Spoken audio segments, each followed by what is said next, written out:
Welcome to Talkn Clix!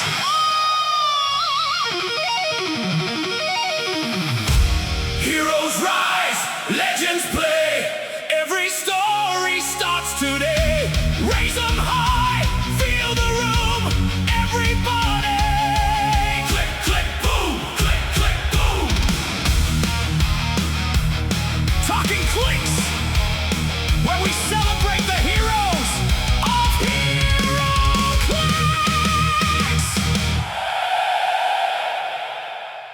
Hello, Heroclix land. Welcome back to Talkn Clix, where we celebrate the heroes of Heroclix. I'm your host, Wespool, and with me is the Nerds of the Round Table. We have a very special round table tonight, because they're all special to me in different ways. The one consistent thing about the round table is that the nights have been interchangeable.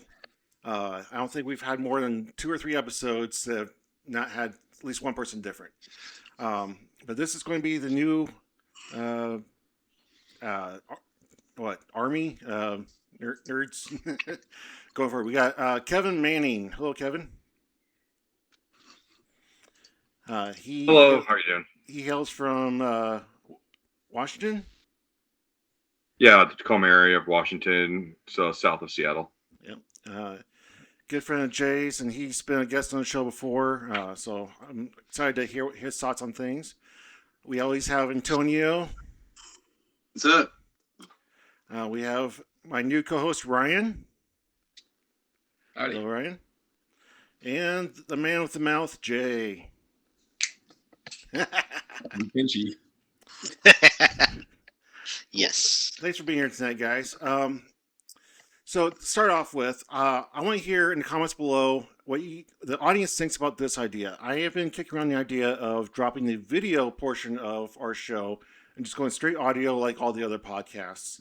If that would affect the listeners one way or the other, it just made my job a lot easier than having to constantly edit footage and edit in videos. Just being able to record it and put it out there like everybody else. I want to hear your thoughts about that. If you guys like the video, if you like the special outros, I would still do the songs, but just not the video part of it. Well, let me speak on that. Yeah. Just like on the fly. Wouldn't going straight audio expand the mediums that you're able to post a podcast? Like a lot of other shows are on a number of different platforms, including YouTube, in purely an audio format. So what I do is marketing is cast a wide when I net. edit the video, I always separate the audio portion and upload that to podcast venues anyway. So I'm on Apple Podcasts and Podbean, which is how they listen to it in Australia with Mork. He listens to it on Podbean. I think the Queen of the North listens to it on Podbean. So some of our most loyal listeners will listen to it anyway because they don't have time to sit down and watch an hour and a half show. They just listen to it in the car or at work. So that's kind of how people listen to it anyway. So just kicking it around and see what people think. And then, so to start off, I wanted to say thank you to some other podcasters out there. If you don't listen to either Degeneration Clix, Clixed Off, or Critical Clix, I would give them a listen. They are all great shows. And they recently joined up in a Multiverse of Madness episode where they talk about some of the toxicity in the community right now. I don't want to talk on it because I don't want to give it oxygen, but anybody listen to us, I encourage you to listen to their thoughts on it, and I 100% second everything that they said on that episode. It is a cross episode between all 3 podcasts, so lots of people are going to hear it, but I definitely agree with everything they said. You guys have anything on that? Now I gotta give it a listen, man. Oh, it's only 21 minutes. It's a quick listen. And, I love it. 3 of the biggest names in the HeroClix have some great thoughts on the community as a whole. So, but I 100% agree with everything he said. All right. So, Jay, I was talking to you last night, and Matt Liner, and Eli about a rules question, and you and I talked a little bit about it. I want to go over it a little more depth because I'm still confused. Correct me if I'm wrong. Indoor maps, blocking goes all the way to the top, correct? Yes. You cannot fly over it, So but you can shoot over it. Only if you're on the same elevation. yeah, it's if you're on completely different elevations, and again, if you reference different places, you'll get two different answers on this. So it really just depends on where you want to take the answer from. If you take it directly from the rule book, you'll get one thing. If you take it from the win, you'll get something a little different. But So- what's the who has the final answer? Is it the comprehensive rule book or is it the win? I would personally, my opinion is that the most recent comprehensive rule book should be whatever the most recent ruling was is what should be used. In this case, it's the comp. So my thoughts is use the comp. Okay, so the issue came up that two characters are on level 2 on an indoor map. There is a blocking on the first level between them. And the question is, can the two figures have line of sight to each other without blocking from a lower level, even though they're on the same level? And I always was told that indoor blocking goes all the way to the top and that you can't have line of sight over it. But now I'm finding out that's not completely true. Gotcha. So you're a Wizkids judge. How would you rule that?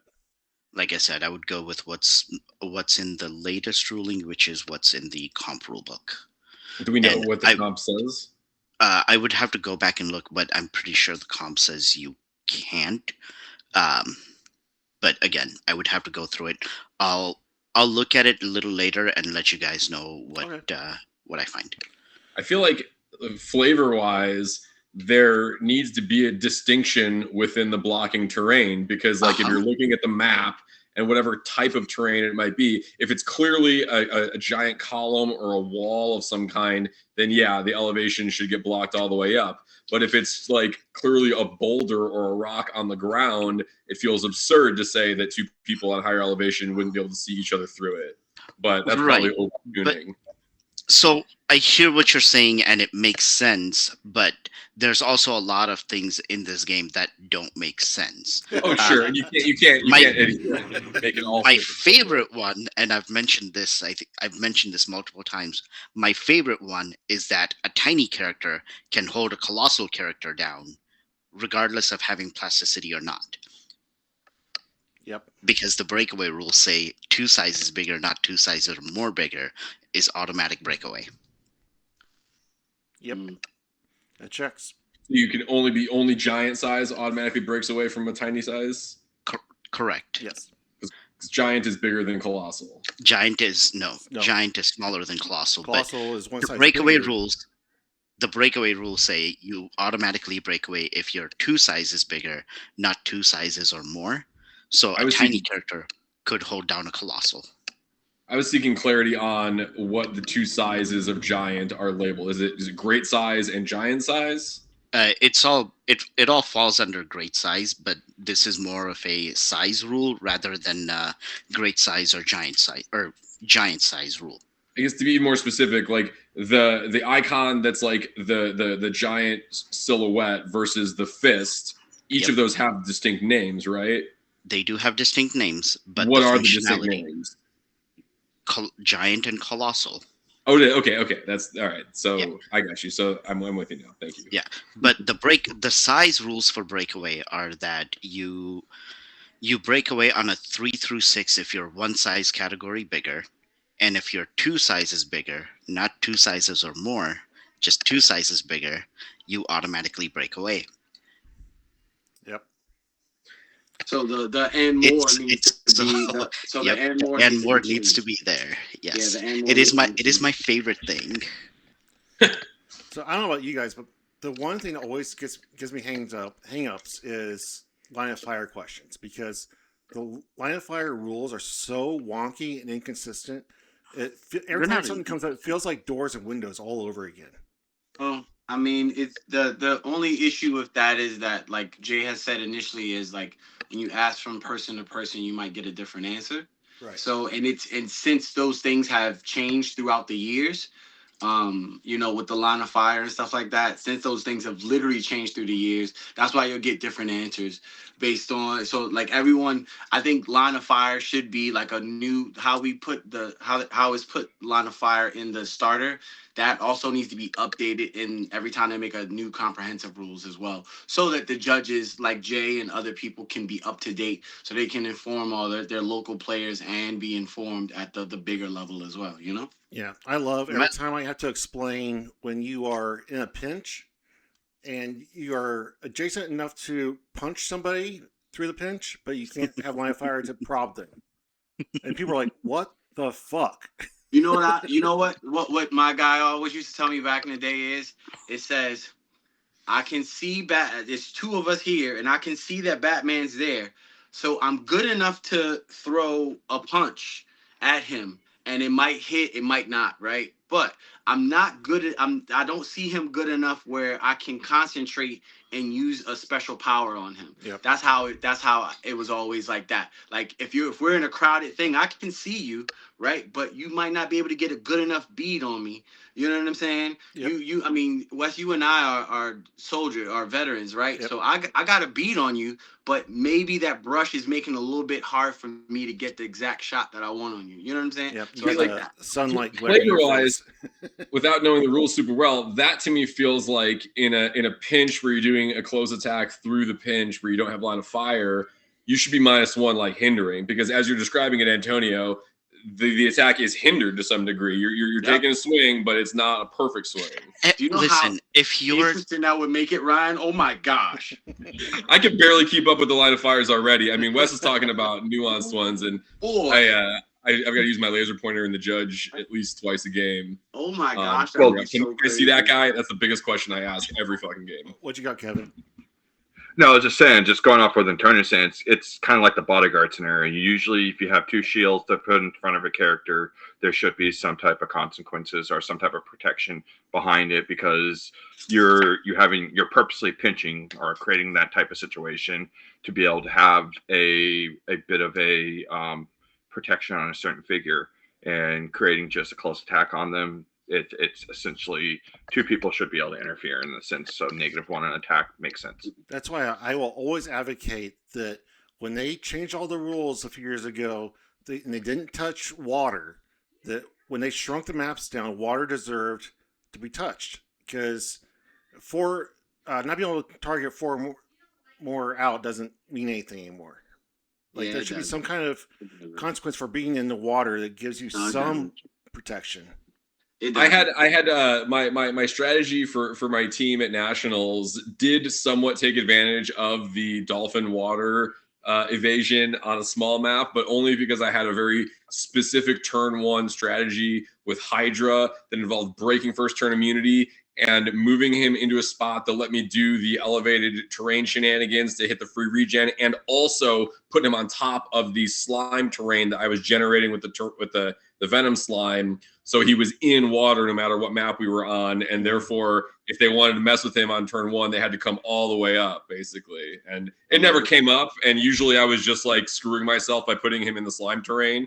And now there's ambiguity, because when I was testing the team, we were under the interpretation where if you put if I put a slime token down, move Hydra on top of it, and then at the start of the next turn, put a fresh slime over the original one, I would then be free to move because Hydra didn't start on top of the original slime. But I think that like the day before, maybe during Silver Age at Nationals, they ruled that it didn't work that way, which I don't have an opinion one way or another. It was just the way I was like trying to build the strategy. I saw a lot of people too, this is even more tangential, but where they would be just like spamming their own guys with slime, where they were keeping them in the back to keep me from moving them around with Eternity, because they're stuck in their own slime and they're not trying to move anyway. Luke Scheffenegger had some really gnarly anti-Eternity tech between that and a formation with bats. Like, I don't know, I think I might be off Eternity. He's so good still. He's still the most versatile piece. And he got even more versatile with this set too. Well, see, I haven't looked that far yet, but like, don't you still, and my problem with Eternity and having played him in a few events now, I'm sorry to derail us further, Wes, is that for Eternity to really be effective, not only do you need access to some amount of Perplex, but you also need at least one, ideally two, enhancement. And Copycat shores up a lot of that. I really got some good mileage out of the Crampton Pog being the base enhancement, and then using whoever has the ring of TK to give Copycat, Perplex, and enhancement. But so often the guys would just roll up and blow out all my support pieces, and now Eternity is just sitting there as a 10 for 3, and he can still do stuff across the map, but is not the effective attacker that I'm set up to be. And I'm so reliant on those support pieces that it, like, I don't know, how do you reconcile that? Without derailing this too much any further. Ryan, I'll message you and then we'll talk Eternity stuff, because I put Eternity on almost all my teams now, like that I build with, right? And one thing that Wes and them will tell you, like, I like my support to be able to also fight, right? So that and Copycat's a great piece for that, right? But one of my favorite pieces that no one really uses is King Jefferson, because coming over the what it does is it makes map count even more, because now I can slow you down, because once you cross my side of the map, you can't fly anymore and you can't carry anymore with super strength. He's got that juicy 19 defend too. So, and he has enhancement himself, right? And okay. I mean, there's again, we'll talk, because I have an event I'm trying to go to on Saturday that's decently priced. Shout out Joe Alger and the Summer Slam in Springfield, Illinois.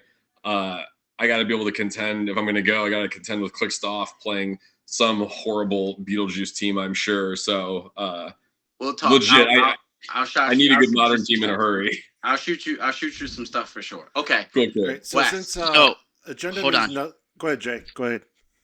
16.5C, elevated terrain and line of fire. A line of fire between two squares of same elevation that crosses elevated terrain. If a higher level is blocked, line of fire between square of same elevation is not blocked by elevated terrain of that level or lower. The other terrain, blah blah blah. So same level, lower terrain won't matter. Won't matter. Yep. So blocking does not go to the ceiling. Correct. That is, sorry, I hate that rule. If you can't fly over, I don't think you should be able to have line of fire over it. But it goes back to what Ryan said, though. You got to look at it from the sense of, if we're up high and this thing is supposed to go up high, I think it's just. But yeah, that's Clix for you, right? Gotta love it, right? It's Clix. Gotta draw a line of the complexity somewhere. Well, just like so I'm thinking about it's also preventing people from just going, I'm going to choose indoor maps with different elevations, and I'm just going to put blocking terrain, and then just kind of sitting behind, shooting behind everything. Well, that's why I'm like so focused on this. We don't have options like that with the map choice has been such a big issue, and people like indoor maps when they see range teams. So if this is no longer the issue, then that really changes your map choice. It's the reason why, like, a lot of the rock maps are very popular, because they end up having weird ways of blocking terrain that doesn't allow that direct line of fire going straight across the map. Which is exactly why they got banned at Nationals this year, because they give a really unfair advantage to a good portion of the community that might come. Hold on. No. You can't say that is why. Unless we know the exact reason, we can't make any claims like that. Here we go. I said what I said, Jay. I didn't say. Sure. Hold on. Did I say that it's a law? No, you said that's why they were banned. But did I say everything that I say is my opinion? Okay. I didn't say disclaimer. What Wizkids told me. What Antonio says is not reflected of the show. Like, I hate when people say that. Like, well, I mean, that's not really. It's my opinion. Like, it's my opinion. Like, sure, but when you make a statement like that, the way that it was phrased, it gives that. But I'm not a Wizkids. I'm not a Wizkids employee. I'm one of the people that's on this panel that hasn't worked for Wizkids and doesn't work for Wizkids at all. So, like, I'm a player that just has an opinion, as everybody knows me to have. I would imagine that was among the several factors in them choosing to leave rock maps off of the map menu for Origins. And let me also be clear that as a former Wizkids employee, map menu was after my time. I have no insight and no clue on the decision-making process behind the map menu. And speaking personally, I think it was poorly executed, and the fact that it was the same for Modern and Silver is, to put it in a word, egregious. And hopefully we see an improvement upon that for the rest of the summer events going into Worlds. Well, speaking of maps, Jay Patel has designed some beautiful, amazing, way better than rock maps for Red Eye and Clix, and I am actively petitioning Wizkids to allow those to be modern legal. They are not yet, but I'm doing my due diligence to try to get them in there. But they are beautiful maps. They are available on redwhiteandclicks.org for $35. I want to say $30 or $35. Neoprene quality, beautiful work that Jay did. So make sure you check him out because Jay is a genius. I've got them on the tables at the shop at Alchemy. We play on them every week. So quick question, since the agenda means nothing on this show. Sorry. So we are coming up on Worlds, which marks the end of rotation, and we will be losing a large chunk of the meta. What is one figure that each of you is looking forward to being gone, and one figure you guys are going to miss? My first choice is I am not going to miss Beetlejuice. Bye-bye. I am going to miss... probably Black Panther. I like Cher Panther a lot. For like a griefer, disruptive piece, I think Black Panther really hits the sweet spot. He's adding a bunch of great support abilities. He's cost effective, and he's making a meaningful disruption on your opponent's strategy without, at the same time, fully crippling it like Beetlejuice does. I wish that Black Panther was an uncommon in the base set, and that they made a piece like that in every set. I mean, we got the new Green Lantern, but Cher Panther was just a masterpiece, and unfortunate that it was an expensive legacy, but yeah, great picks. I got a couple ready. Well, I'm going to steal I'm going to be not going to miss Beetlejuice. I mean, I mentioned the thing about this event on Saturday I'm trying to go to, and I also have already mentioned my love for the Iconics Hydra, and I mean, the best support for Hydra is Nico, but adding those two together, you're just doubling down on your fragility to Beetlejuice, and it just feels hopeless. Like, and especially an event that I know that the Clicksoft team is attending, and a quarter of the field is going to be Powell's crew, and I mean, unless Antonio has some real sweet tech for me, I'm just going to figure out which version of a Beetlejuice team I'm going to play, and if I can get a hold of a second Egan rack or something. But for my picks, Beetlejuice will definitely not be missed. One of the another use of the word egregious here pieces ever. I mean, not that they tried it. I'm glad that they went for it. They took a big swing there, but to nerf and fully delete Perdegaton while leaving Beetlejuice in the field is it just feels so hilariously short-sighted. So yeah, good riddance. Nice fucking model, etc. But a piece I'm gonna miss is Reverse Flash, which feels like kind of the complete opposite, in that it's a great piece that also is very, very beatable. I mean, Black Flash obviously makes a lot of things crazy, including Eternity, but I have fallen so in love with Black Flash on the sideline, Bloodstone on a support piece, and then Reverse Flash with the chain to make him a triple target, giant reach, ridiculous movement. And but when you put the chain on him, he's so squishy. Like, you got to really maximize that hypersonic and get him the hell out once you chain up and deal 12. Okay, I retract my statement. I'm going to not miss Wally West way more than I'm not going to miss Beetlejuice. I hate Wally West with a passion. You know what? Even worse than Wally West, I hardly ever face him, but when I do, it's like almost Beetlejuice levels of misery is John Constantine. Oh, I love John. How are you going to love John and hate Wally West? Because John doesn't hit me 20 times in a turn. We're talking about Caveman Wally? Yeah. Yeah, Okay. Yeah, I like that figure. Like, I really like that I do figure. too. He's He's not a the, Sentinel head and a God Killer sword all in one. yeah. Kevin, who are you gonna miss? All right, so the figure I'm going to start with the figure that I'm not going to miss is I'm not going to miss Spirit of Vengeance Red Hulk. Mainly because I like how they did a lot of the nerfs on him. He's already gone.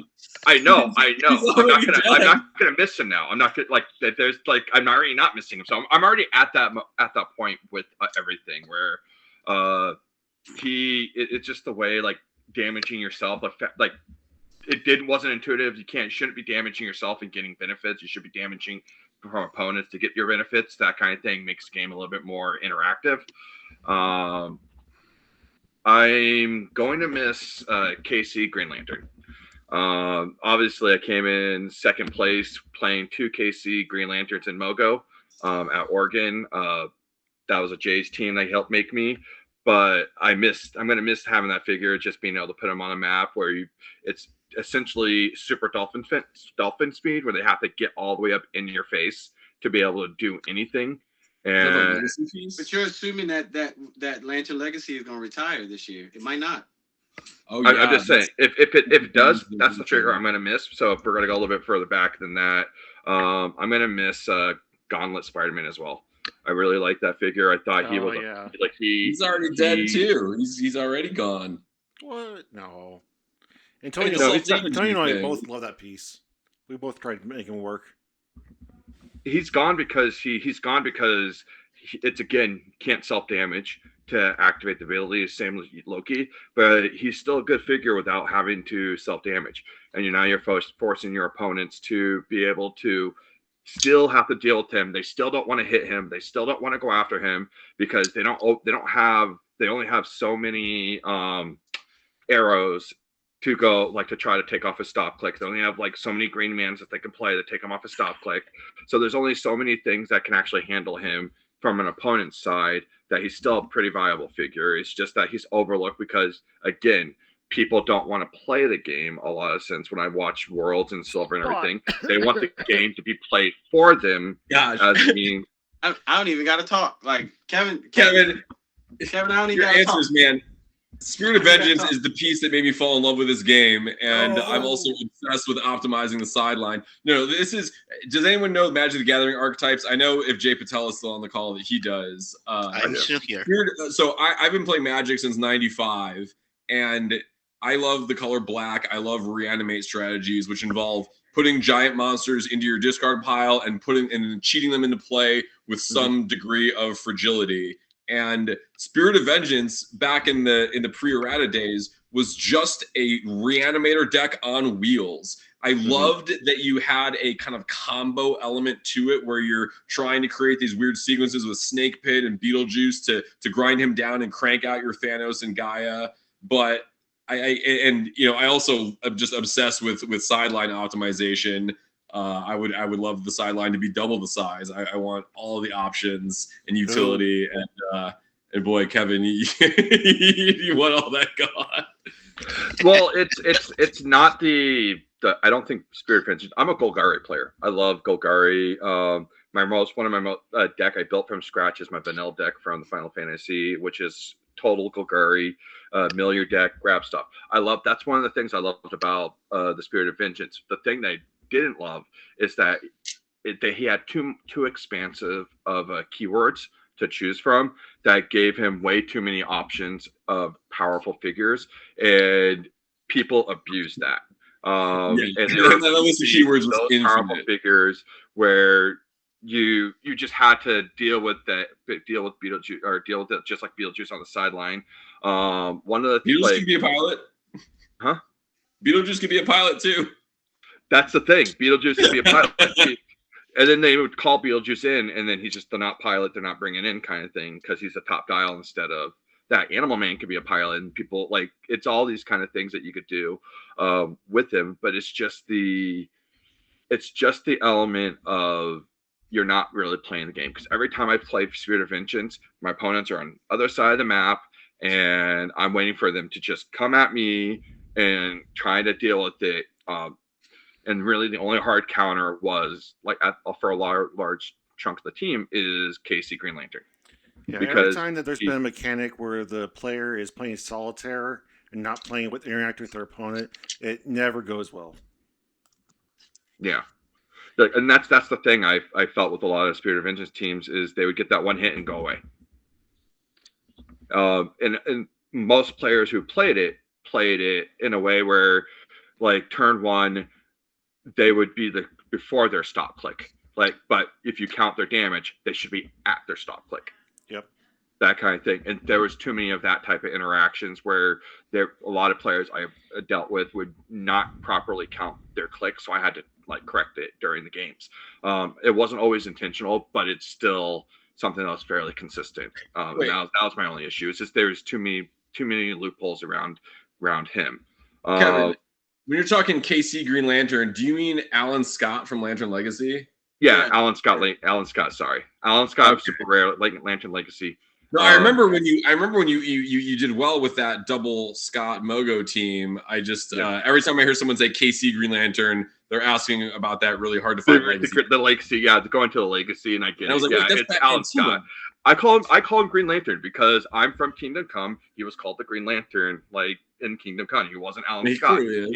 They called him Alan, but he was still the Green Lantern that had his castle on the moon, and that's essentially what you can't target him because he's on the moon.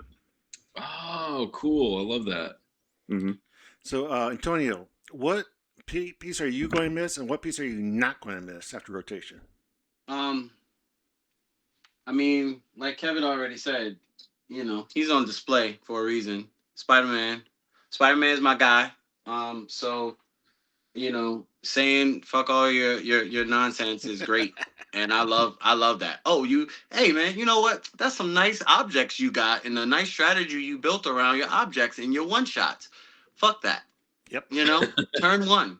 So I love that Spider-Man. But like Kevin just eloquently said, and I'll just piggyback off of that, him and Spirit of Vengeance show the slight-sidedness of the community, unfortunately, which is like, oh, well, now you can't play him. No, you can, as a matter of fact. Now it's called, I now have a precision strike, triple bolt, outwit, perplex character that has invincible that can just run over to your team, and you have to deal with them, and you didn't want to deal with me? Fantastic. That's great. As a matter of fact, I'm so glad you decided to ignore me. I'm going to continue to outwit and perplex your team down while I'm beating you up and I'm only 75 points. Or I'm 125 points. I'm going to hypersonic over to you, start beating you up, and dare you to hit me now. Because now I'm fighting instead of I'm actually fighting. Yep. Right? The one thing with Spirit of Vengeance, though, is that now with the wording change, if you're playing him aggressively, since when the pilot dies, he takes an unavoidable whatever that should take him to the next stop click and spit on another one. That doesn't happen anymore. Yeah, because it's not. Yep. 1,000. I don't know if that's good or not, because sometimes it opens them up where they can just start killing all of your targets and grind them right down. I guess it's a trade-off, but it feels like it takes away more of the spirit of the piece than going offensively with Spider-Man. But I'm splitting hairs here. Who are you not going to miss? And that's the person that I'm not gonna miss is this motherfucker right here.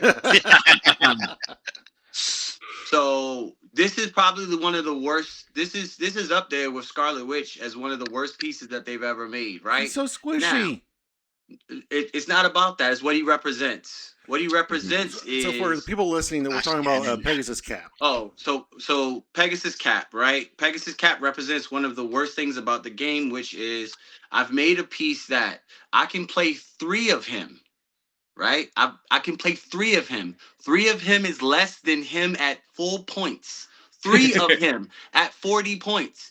He represents what is wrong with the game right now, which is when people do set reviews and you listen to other people talk about pieces, they automatically go to the lower dial. He's 125 points. Why? Why did they make him 100? And then why did they make him 40?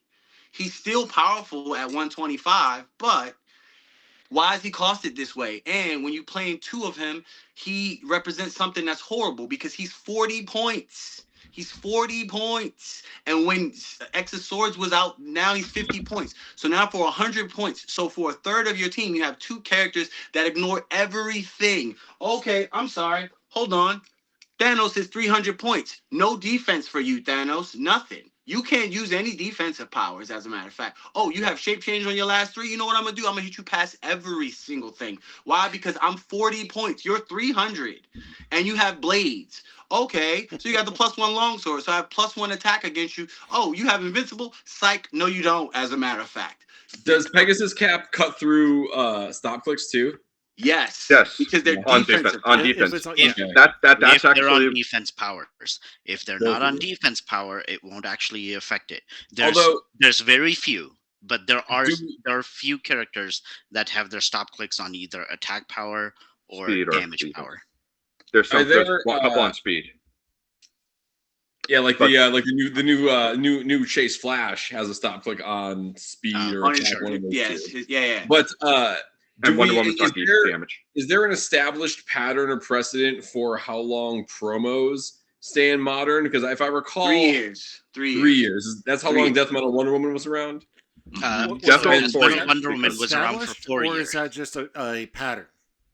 Yeah. It's a pattern. Okay. My point is that like, will Pegasus Cap even reliably rotate? He should. It's He been 3 should. years. He Just- should. well- He should definitely rotate this year. Look, but Should is a tough word for this Wizkids. is- But that's it's really what he represents and figures like him. And the reality is the figures that I'm really gonna miss are all the figures that we didn't play because Beetlejuice was around. Yes. Right? Captain Marvel Chase, Hulk Chase from Smash and Destroy. Smash and Destroy has so many great pieces. Magneto Chase from Smash and Destroy. So many great pieces that people were like, well, I like it, but it does something for free, so I'm not even going to use it, when it's counterproductive to how the game actually plays, because free actions are baked into damn near every piece that WizKids uses to sell a set. Simple and plain. That's So why it's- I said Black Panther, because he says no Beetlejuice. Yeah, but main force Beetle. Beetlejuice is almost as main force Beetlejuice is almost as worse, if we're being honest. And It's actually National worse. just showed it. Nationals just showed us why main force Beetlejuice is just as worse as sideline Beetlejuice, because now you got Kevin's to been deal trying with to say something. It's worse. Of I course. like when Beetlejuice first came out and I was showing Jay this, I was putting him on main force. I wasn't putting him on the sideline. And because day one I was putting Beetlejuice on main force, but then it was just like it wasn't a fun game. It's the whole thing where like I don't run for my opponents. I'll go after them, even if I'm going to win the game. I'll still go after them and lose. What do you It's mean, because- Kevin? You don't score points and then run for 45 minutes? You don't do that? What? No, Hey, I don't. you're a Win's good a win, player. man. What do you mean? That's what all the Scoreboard. good players do, right? Isn't that what the good players do? They run, Scoreboard. they score points. Well, and then if run I'm a for good 45 player, minutes? then that shows that there's some stupidity in the game, the good player strategy of running. That if they're only going to go after 40 points, then they don't really know how to play defense at that point. Again, You just have to disrupt that strategy. It's the whole anti-meta format. If you can find that niche into the anti-meta, you can be able to actually disrupt everything. And which is what Double Egan Beetlejuice is anti-meta, which that's great. But and I've said it on this podcast many a day. Guess what? Beetlejuice is one of the most accurate pieces they've ever made. What does Beetlejuice do in the movie? He comes in, he messes everything up. Oh, you wanted to do this? Psych, you can't do it. You want to do that? Get over here. Your hands Nice the fucking shrimp gonna model. get you.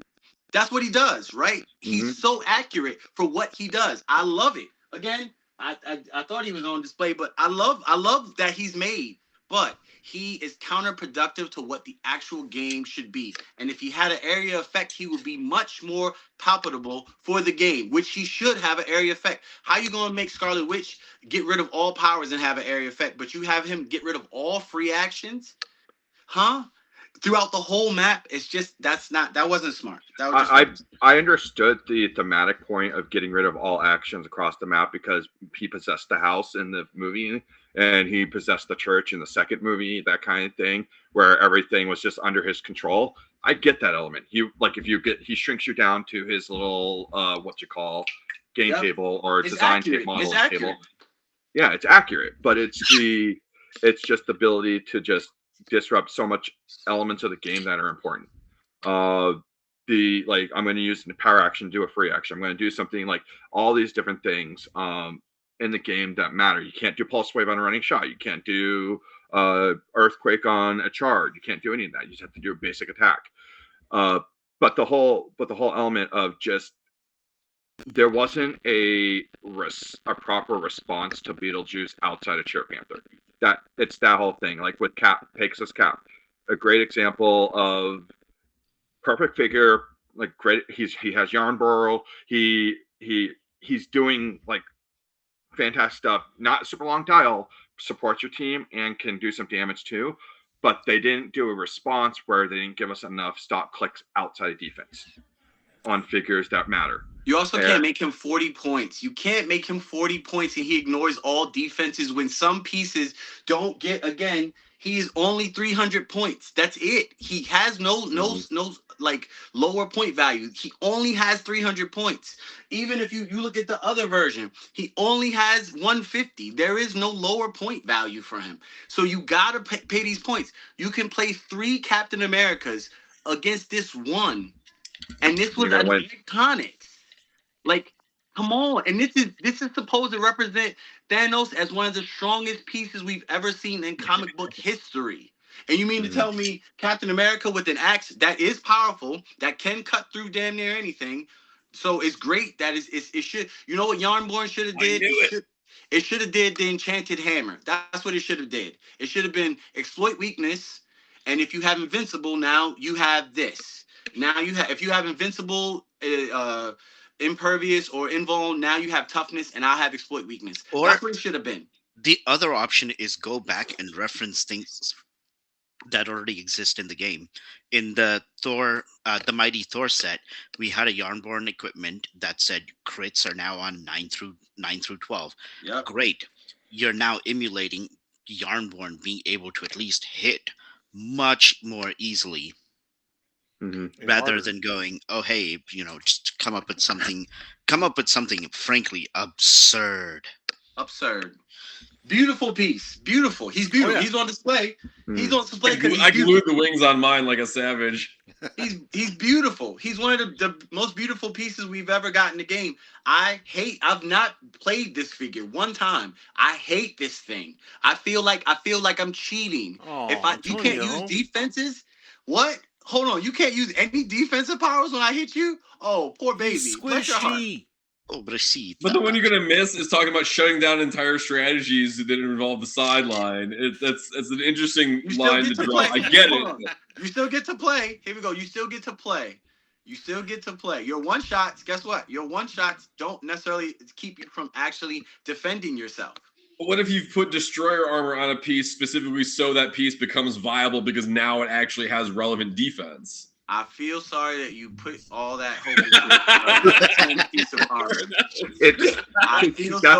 the thing. I had when I played on Alan Scott, I put the destroyer arm, give him 22 defense. So it's always removing a token that you have to basically hit 11 or 12 to hit him. With Spider-Man takes that away. But you know what it is also, Ryan, is it's called, yes, I have messed up your strategy, right? And I've taken points from you. Now, 9 times out of 10, you can get 75 points right back and probably get me in points with one hit. All I got to do is miss a super sense. If I roll that 3, you got 75 points. And that is the give and take of the game, which I'll gladly roll those dice. You know what I'm saying? I'll gladly play that game. I'll gladly do you shit here. Of course, no. But you know what? But some people actually feel the same way that you feel. And I've been asked that question before. Well, Antonio, you like this? Well, you just possibly got 75 points. You got to come get it now. Come get it. Let's fight. And now let's just roll dice. Let's take it back to old school Heroclix. Now we're just rolling dice. Whose strategy is better now? Whose dice are better? I'd probably rather face Gauntlet Spidey with my sideline heavy teams than the Loki that shuts off abilities. He's about to be. I got a good team with him. Hold on. Yeah. Ryan, I got a good team with him. I want to hear what Jay's miss and not miss figure is. Yeah, this is quite a good roundtable. We're from this one to 20 minutes. I'm at odds because I want to use game elements rather than just figures. I'm not going to miss freaking Bloodstone. Thank you. Just F that thing. Right in its goddamn a-hole. Oh, but yes. It's all that's keeping Null in check. Sure. But it's also eliminating so much elements of the game. Oh yeah. No, I'm just being an ass. What are you gonna miss? I am, on the other hand, going to miss the Mind Gem because that thing is just so good. Being able Wait, to go, what's hey, that one I'm do? going to stop this one thing, and you're Isn't not. that the Pegasus Cap one shot? Pegasus Cap all over. No. Pegasus Cap in a one shot. It's Pegasus Cap in a fucking one shot. What you doing? Opposing opinions at the round table. Oh, This is bedlam. Did you pay a lot of points for this figure that you have on that has, I don't know, invincible or something like that? How about, Nah, Listen, you don't have that it is power. the how about only- impervious? It is How one about of the very impervious? I few hit ways- you before you roll your impervious roll. Mind Gem gone. Yep, it's gone. It's gone. No, You hold up. no, You no, on the no, roll no. impervious? Mind You Gem can is let after the kryptonite bullets fact. all over the place. Mind Gem is after the fact, and it is one of the very few ways to keep Null in check. You hit him, you go F your attack power. Just I'm gonna burn through your dial, but F that attack power. You want to roll shape change, by all means. You want to roll impervious, by all means. You want to do breakaways to try to heal? No, you just suck my balls. Well, you know what can go along with that bloodstone is the herb. Yeah. Sure. I thought he was about to say herb. Yeah. But along the same lines as the Mind Gem, it's a bummer that we're gonna lose those trick arrows and that nth metal. Mhm. For yeah, it's Antonio. Is there not a difference between something like trick arrows or the Mind Gem, where it It all is a can go. one single thing versus Pegasus and one single thing that necessitates follow up attacks after it versus Pegasus Cap every attack and his attack is cutting through? I think the thing about it is it's what Pegasus Cap also represents to the team as a whole, right? Because what we're talking about and what's been mentioned, the trick arrows, the Mind Gem, all of those things do something really, really, very powerful, right? So we're talking about low point things that do something very powerful, right? That's where we are in the game. The herb costs 0 points, can heal you. Fantastic. 10 points for the trick arrows. I've talked, like, some of them are great. Some of them are just atrocious. We've talked about it, right? The thing about Cap, I think that that really kind of gets me is that he does that on top of I give my team ESD, on top of I give Wild Cards Avengers, on top of I Traded hit. leadership. Traded For leadership. 40 points. Hey man, hold on. I hit because I Yeah, hit plus now. one range or plus one movement. I guess my Plus question one- is, Antonio, you're okay with Mind Gem and nth metal. It's Pegasus Cap that's over the line for you. It's because those are one time things in a lot of ways. Even though you can use 3 nth metal trick arrows, but it's called Pegasus Cap. If you I put destroyer armor on him, and now you might not hit him, so he's just going to hit you again probably. And what was worse was Pegasus Cap with Skybreaker on him. Hold up, blades that you can't reduce, and then I get to shoot you again. Hold on, and I'm gonna set it up so that I got like 5 damage on you. What are we talking about? Like it was it's filthy, right? It's real. I filthy. miss those days. Yeah, here we go. And I love Skybreaker. I love Skybreaker is my favorite equipment. Here we go. Ever? It was Actually, on this it's my guy, second Skybreaker's favorite. the truth. Yep. Oh, Skybreaker. You do love Zombie Switch with Skybreaker. Oh yeah, I I want her Mind to Gem null on with Arachnid. that. Arachnid doesn't put out enough Zombie Switch is damage. I love Zombie roundtables. We are 48 minutes into the show. We haven't talked about one single thing that we were scheduled to talk about. But you know what, Kevin? The fact that you brought up Zombie Switch is a good thing that I would like to ask y'all. Like I asked this online, right? Do we think now Pegasus Cap was a con exclusive? He was a con exclusive that was buyable. He wasn't winnable. He was buyable. Do you think we should have more con LEs that are on his level, not as broken as him, but on his level? Because when we look at the scope of LEs from this year, just from this year, there is nobody even close to him. And the prices for BRs have been raised, right? They're no longer $20. Last I checked, at Nationals, they weren't $20. So the price of them have went up. Venom And- Galactus.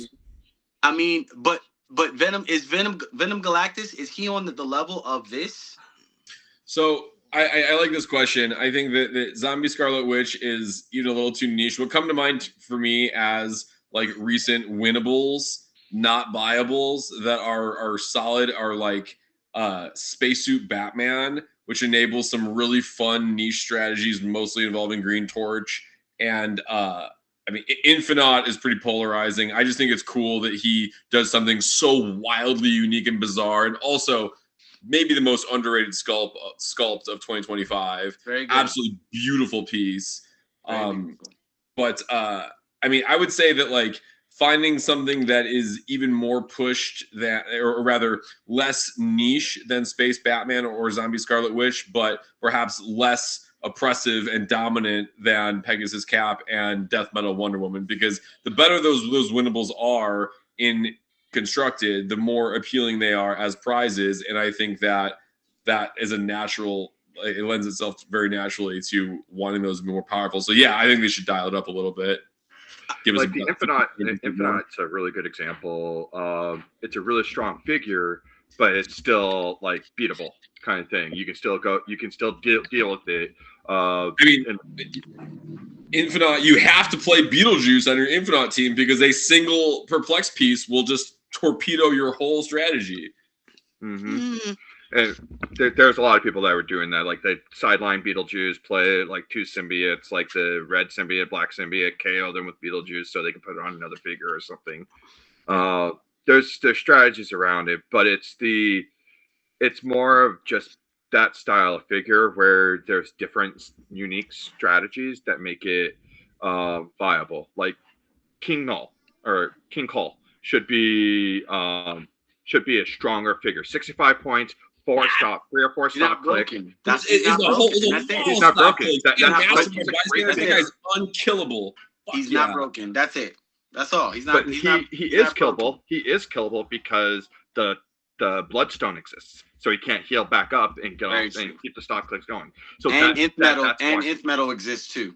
So King Cole is a piece I've been trying to make happen like Fetch since day one. I love that thing. I've got a pile of Subman tokens from Jeremiah ready to go, just waiting for my moment.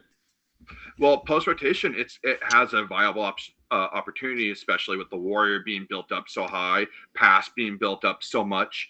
Like my favorite thing is King Cole on an Avengers team, where you play the Kooky Quartet and Cap just turns him into an Avenger, and now he's hitting harder. Those little minions guys are gonna hit harder. Wheels are turning. Oh man, Kevin. Oh man. A piece that is flying under the radar from a lot of people that I've been bombing people to in these last 2 weeks is LE Black Panther. Like LE Black Panther is everyone's friend. Yeah, exactly. Your face. What piece even is that? What's the LE Black Panther? The LE what is the monthly OP kit? Black Panther. Right, that just came out. So what does he? So look, Ryan. Great. I'm glad that's your expression. What does he do? He has leadership and willpower traded. When he succeeds at either one of them, he gives friendly characters 8 speed, 12 attack, 3 damage. So now we just start talking about King Cole. Now those Animen that he make, now they have 12-3. So now you with 8 speed. Oh hey, with power. Hey, Madeline Pryor, now your goblins that you make 5 of, I rolled leadership, and we're on a ruler team. Either and succeeds. Rats. You got 2 1 and 3 shots. Jeez, all right. And give him the Green Lantern ring. All you have to do is give him the Green Lantern ring, and you got 50-50 willpower. So would that work with Rats from Gotham City? There you go. 12-3 rats. 12-3 rats. So I carry a rat up to you. I make a new rat that's now 12-3. So with exploit weakness. Huh? Yeah. What are we talking about? With precision strike exploit. Yes, precision strike exploit. LE Black Panther. You heard it here first. You're welcome. Oh, hey, hold on. Apocalypse. Apocalypse, you didn't. What's the name? Oh, you have 0 attack and 0 damage? No, you don't. Black Panther says you have 12-3 now. Thank you, buddy. Awesome. Kevin, did you have something? Are you still with us? Yes. What were you going to say? Still here. I had something I want to sideline.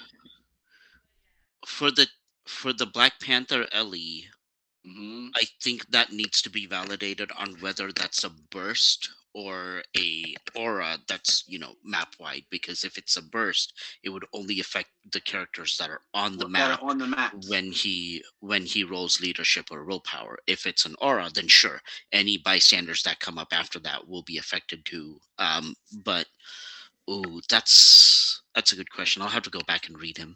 From that same OP kit, I really love that Iron Man. Someone who's been basically building nothing but past Avengers for the last 4 months. The only reason I didn't play him recently is because I had only 25 points of space and he's 30, but he does all kinds of cool, fun stuff. He is. He's very good. Yeah, that's why I Jay, chose. to answer your question, hold on real quick, Jay. Just to answer your question, it literally says you may choose at this turn.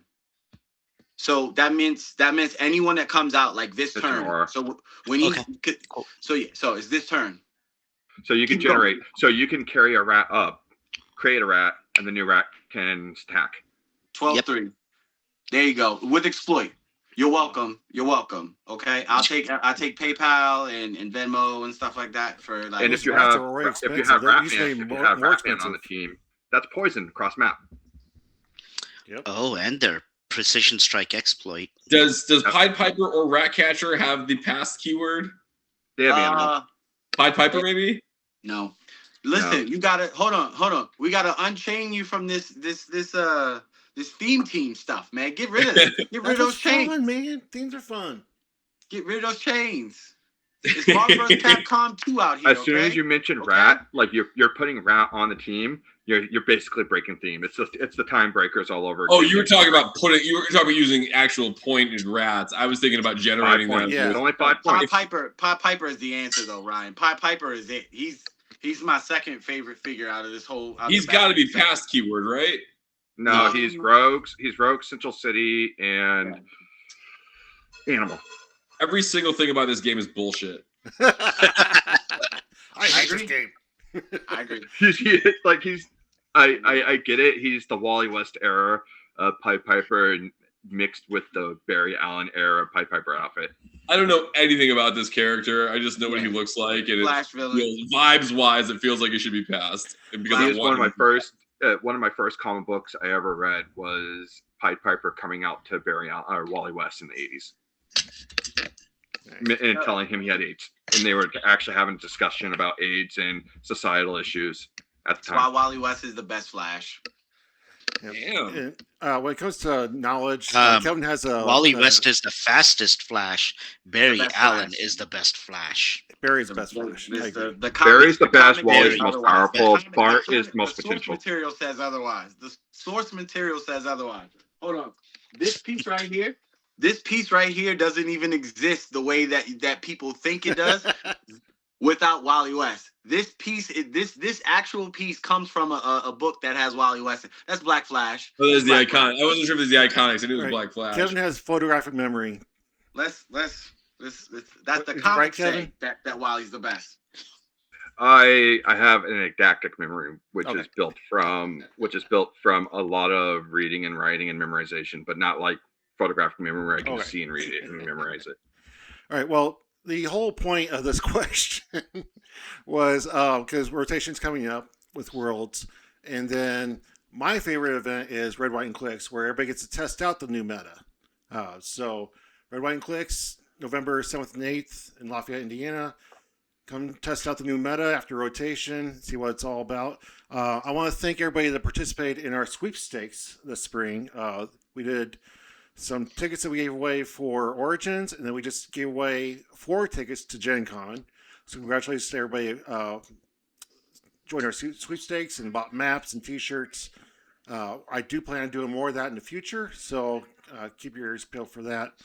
In addition to Gen Con, there is a newer convention I just heard about that started back it's pronounced Hoosier. Yes. Back in July of 2008, this convention started, and it's smaller. It's in the Marriott Hotel in Indianapolis. Everybody in Indiana is called a Hoosier. Why? Nobody fucking knows. It's just a stupid word that Gene Hackman came up with it, didn't he? Who? Gene Hackman? No. No. It's been around forever. I've heard like a million different stories about why people in Indiana are called Hoosiers, but nobody actually knows. But this convention is called Who's Your Con? So Hoosier Con, but spelled WHOSYER. play words. But they are dedicated to educating the general public on a variety, availability, and benefits of hobby gaming. They plan to achieve this goal by providing free and reduced cost opportunities to participate in public open events and foster a positive relationship between the hobby gaming community and the public through charitable service. Um, Tickets range from $10 to $25. So it is not Gen Con. It is not losing your shirt just to get in and play. It's a big hall of various different dice rolling type games, of which we all know and love.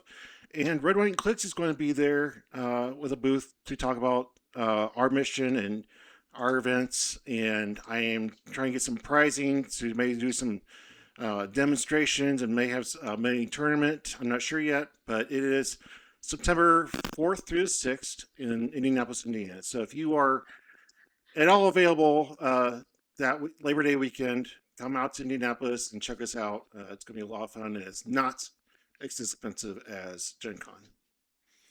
All right. Congratulations, Wes. That's cool, man. Yeah. That's very cool. All right. So we are now exactly an hour in. Do we want to actually do what we plan to do tonight? Sure. Okay. Let's go for it. All right. So we just had a new set come out called the Fight for Gotham City. And we are going to do our own style of sets review. And there's 5 of us on the show, and we are going to each pick a rarity to talk about our favorite figures. I picked common, and my favorite common, by far, no contest, is 001 Batman. I fucking love this. This is the best 001 piece since Doctor Strange, and that was a huge one. He's got all the great keywords. He is 8 clicks for 60 points, which is fantastic. Starts out with 11, 18, 3 with Outwit, goes to Perplex, and then Close Combat Expert. But his first 3 clicks, special attack power, Incapacitate. When Batman uses it, choose one. Batman either Batman still deals normal damage to hit targets, or destroy an equipment equipped to a hit character. So again, I love anti-equipment stuff. There's equipment everywhere. So you're either disarming them, or you are incapacitating with damage. And when you have how many targets? 3. 3 targets, 3. and you're doing incap with damage, that is fantastic. Now my question is, are you dividing the damage, or is it? Yes. Okay. You divide the damage when you use bolts. If you're using actual bolts, you have to divide the damage. Okay. But I still think for an 001, 60 points with 8 clicks, and that cool of a special is fantastic. I love that piece. It was he's remembrances of one of my favorite what is it called? The orange cards, feats. One of my favorite feats, which was Stunning Blow. I used to put that on a lot of figures back in the day that had incap. I loved putting it on the Graviton with triple range 12. And then boom, you're hitting a character and capping on damage. Oh, I love that Graviton. He's so good. And then my honorable mention is 016 Astral Martian Manhunter. Super senses, but succeeds on a 4 through 6, which that's awesome always. And then free, choose an opposing character within range and line of fire. Until your next turn, that character cannot use Protected Outwit, Safeguard Outwit, or Safeguard Mind Control.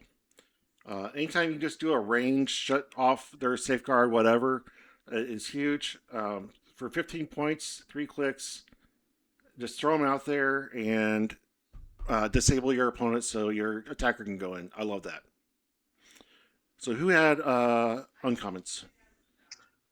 That was me, right? Anybody else get uncommons? Did I have that right? Yep. Okay. All right.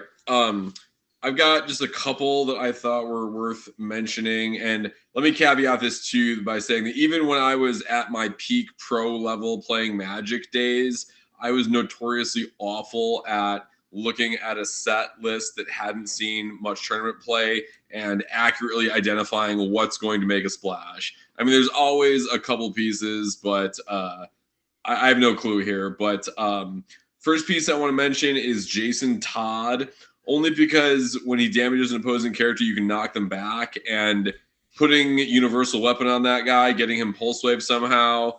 Anytime you're looking at Pulse Wave knockback, that is some gross potential. He's even got Running Shot with what is that? Improved targeting. He can shoot out of adjacent. He can shoot while adjacent. Yep. He's got Perplex. Probably a little pricey, but just worth touching on because he's, you know, like a diet Prime Cable if you really need to use your Prime slot somewhere else. Let's see. I don't, in the same way that the like Incapacitate and Smoke Cloud are both heavily woven through this set as sub themes. Like there's an uncommon I'm not going to touch on that's like if an opposing character has been given an action token this turn, do something cool. I don't think that giving out action tokens is feasible enough, but the question, if you're doing something that's a Smoke Cloud strategy, the question seems decent. She's got traded, she's a team player, traded shape change. Smoke Cloud is free, but only to generate 4 markers. Opposing characters occupying smoke terrain can't use the effective equipment. And then damage power on the first 2 clicks is Outwit, Prop Control. When the question uses either, she may target a character regardless of line of fire with a printed range of 5. So you can be bogged down in the labyrinth and she can see through the walls. This is purely instinct. It feels like there's some potential there. 40 points is a lot for a support piece, but she does some cool stuff. If you're already playing Scarecrow or somebody that juices on Smoke Cloud or Smoke Terrain, you know, Smoke Cloud is free. There's some potential there, potentially. Let's see, who else do I like? Merlin is great in sealed. Everybody knows that already. A million. You can shoot anybody anywhere, and the target in sealed feels especially powerful. And then we were talking about this a little bit at the beginning of the show when the veteran players confirmed for me that single-use equipment is a new ability. Lucius Fox is a really interesting piece. I mean, he's fragile, obviously, with only 3 clicks of health at 30 points, though. Got Running Shot and Perplex, and this really cool traded free generate an equipment token on this card, an equipment to an adjacent friendly character. Single-use equipment are destroyed after an effect. And, you know, the single-use options are the Grapnel Launcher, which gives you like a 1-turn wall crawler move within 4 different elevation. You can do a Quake, but damage 3 instead, or you can lean into the action token strategy, and when this character hits, give each hit character an action token. So being able to free equip those things seems really strong. Antonio described a scenario where they already had a piece equipped, they moved in, used it, and then immediately got a re-up and the same turn. I mean, you know, in the land of Beetlejuice, the word free has a million asterisks next to it, and that's why we all fucking hate Beetlejuice. But that seems really interesting. I mean, I love pieces that generate bystanders or that generate like Maker in Venom that made the equipments was really cool. I don't know if Lucius Fox has any potential, but I think it's a really interesting piece. And was it Jeremiah Arkham? Oh, yeah, you know, I did want to touch on Jeremiah Arkham, too, only because mostly through the lens of sealed, because like a lot of sets, leadership is really tough to come by in sealed, and Jeremiah Arkham is cheap leadership, which has any like leadership willpower stuff that has a if you fail on this, do blank effect. I absolutely love that because it's a free roll. You know, you're either succeeding on your ability or you're doing something else cool. From the sealed lens, you've got to have opened the Arkham Orderly to make that really good, but so it's probably not worth it in constructed. I mean, barrier's cool, and you can ping the guys you make barrier next to. I like that one too. And for a 15-minute crash course before you start recording, I think that's a pretty decent overview of the uncommons. I want to back up onto Merlin for a second. Yeah. What's his range? Oh, good question. Merlin's range is a 6 range with triple bolt. Yeah. So in my sealed game, I moved up on turn 1 and hid behind some elevation and put my stealth characters in hindering.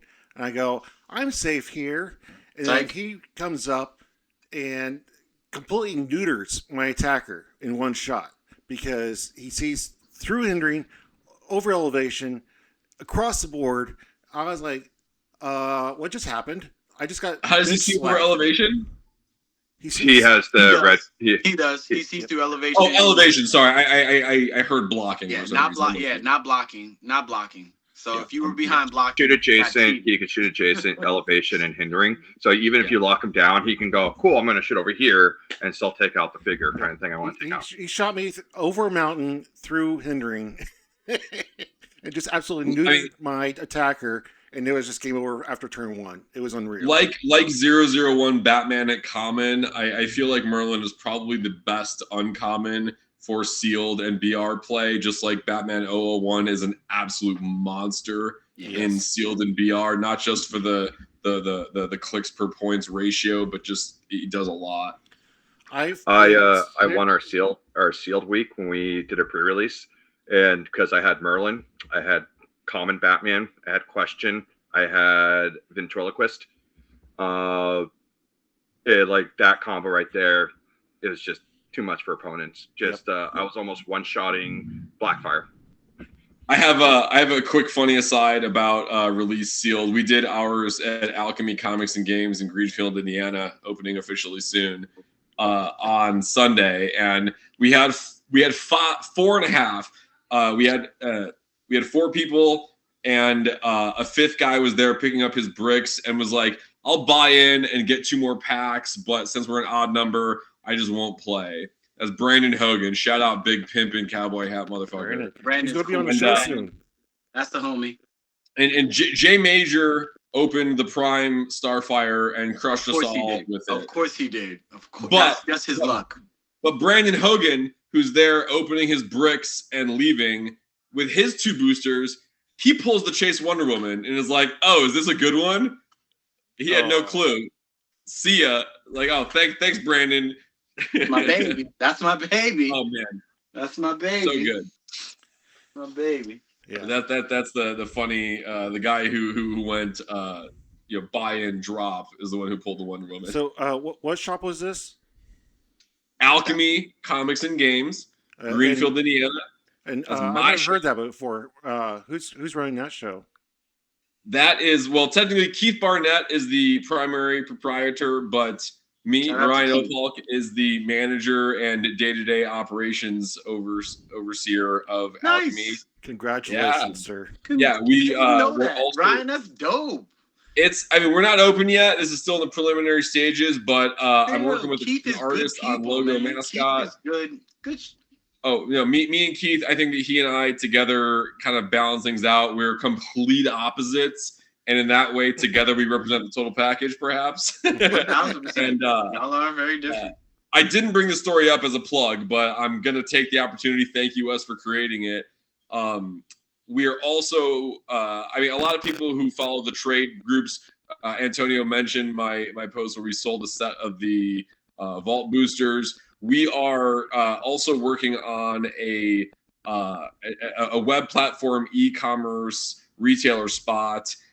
I'm not going to say that we're going to be the next Troll and Toad or Cool Stuff, but we are seeking to fill the void that those companies leaving Clix have left and create an eBay alternative for Clix singles, buying, selling, trading. And the last thing I'll say is that our whole philosophy, and by our, I mean mine, that's something I push, is that we are seeking to be the go-to and the cheapest Heroclix on the market. If you show me an eBay price, I will beat it by 10%, full stop.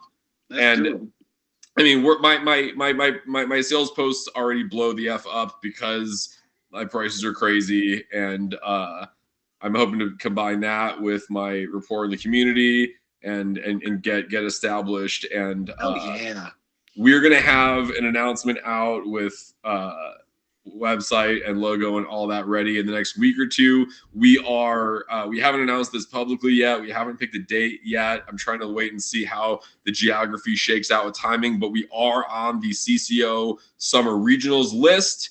So this will be kind of the big debut for Alchemy, is we are going to have a CCO, which anyone who's following the CCO Regionals knows that the Summer Regional Series has the best prizes of any CCO Regionals ever. And I can say that confidently because this is the only CCO Regionals that I've not personally planned. And it's a privilege to be on the list of locations. And stay tuned for more details across the board. I'll broadcast the shit out of it, and it's going to be hard to miss. But yeah, Alchemy Comics and Games coming soon. Well, I'm super happy for you. Congratulations. And that's exactly what the Midwest needs, is more Heroclix chops.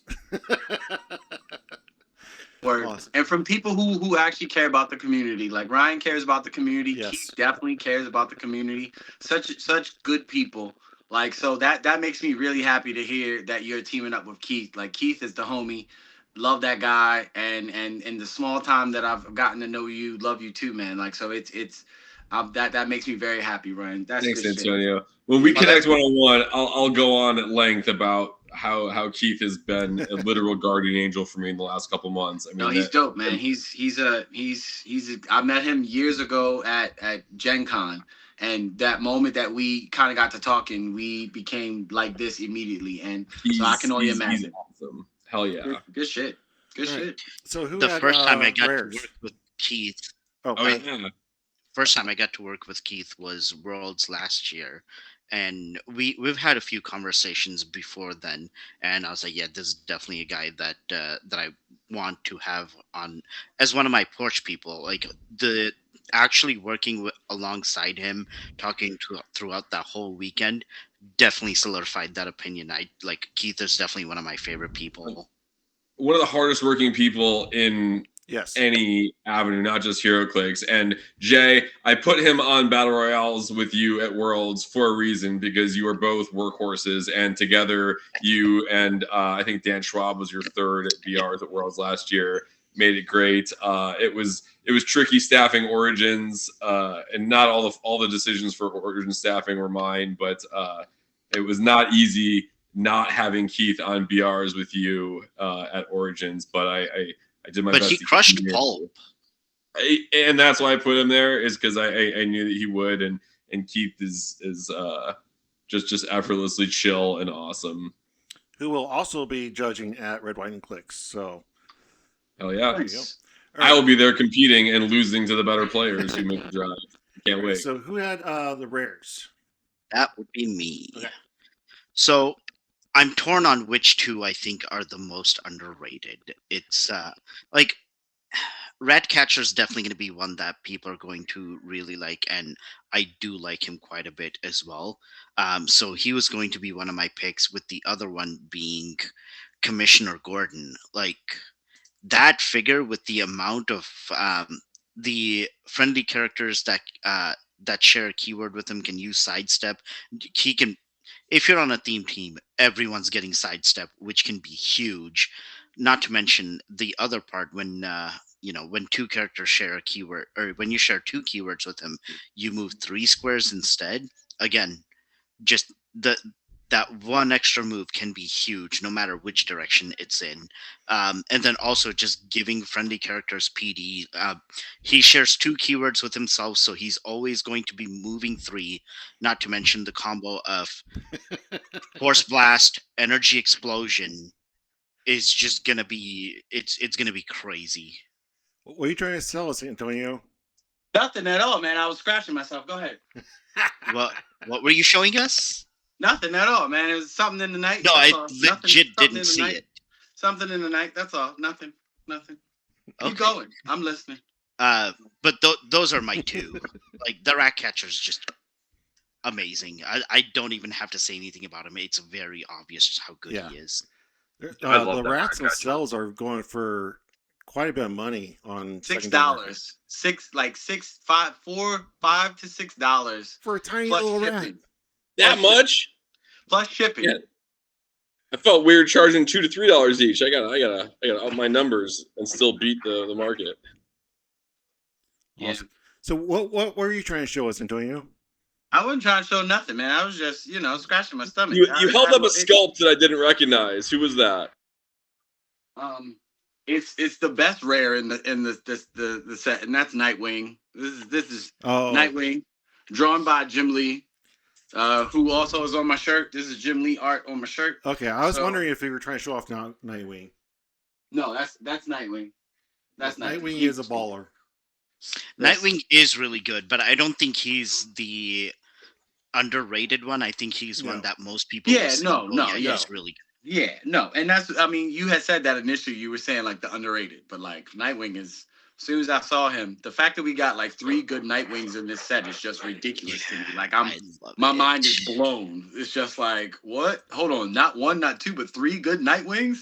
That said, we have 4 different Teen Titans on just the rarity, and the way they all work together with using the Teen Titans team ability. Very good. Oh, I am looking forward to that. My players are not gonna like it when I bust that out one of these days.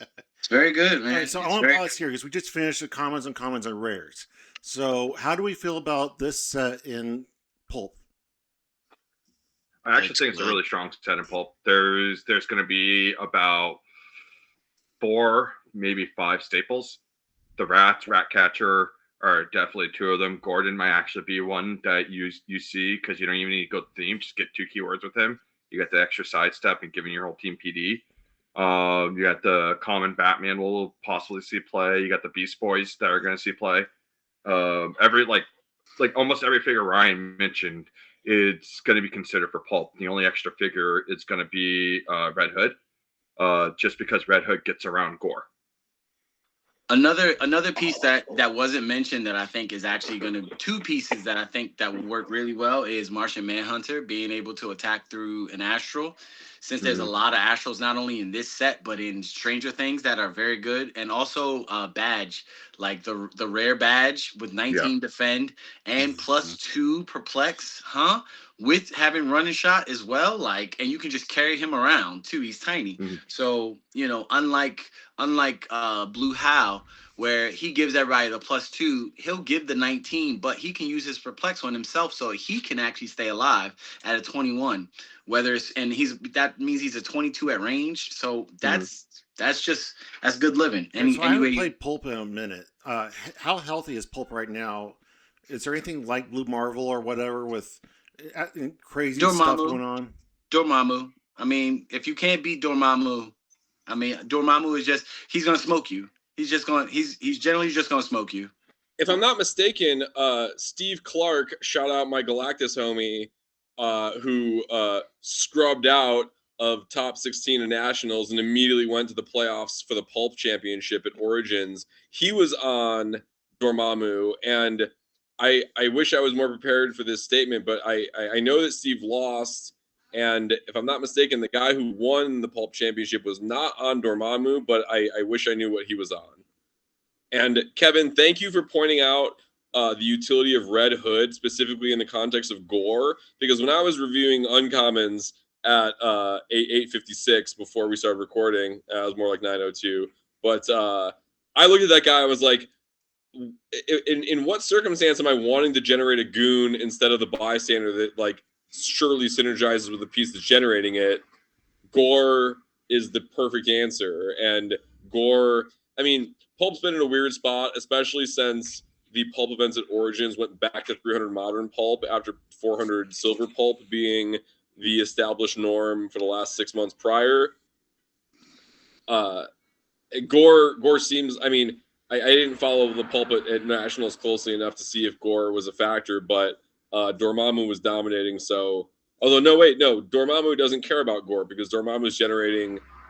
He's generating actual characters. Yeah, he's generating. He's creating a figure. Yeah, and that's what Red Hood. That's how Red Hood gets around it because he's actually generating. Right. He's turning a bystander into a regular figure and then Gore just like can't do anything about it if he's at least rolls.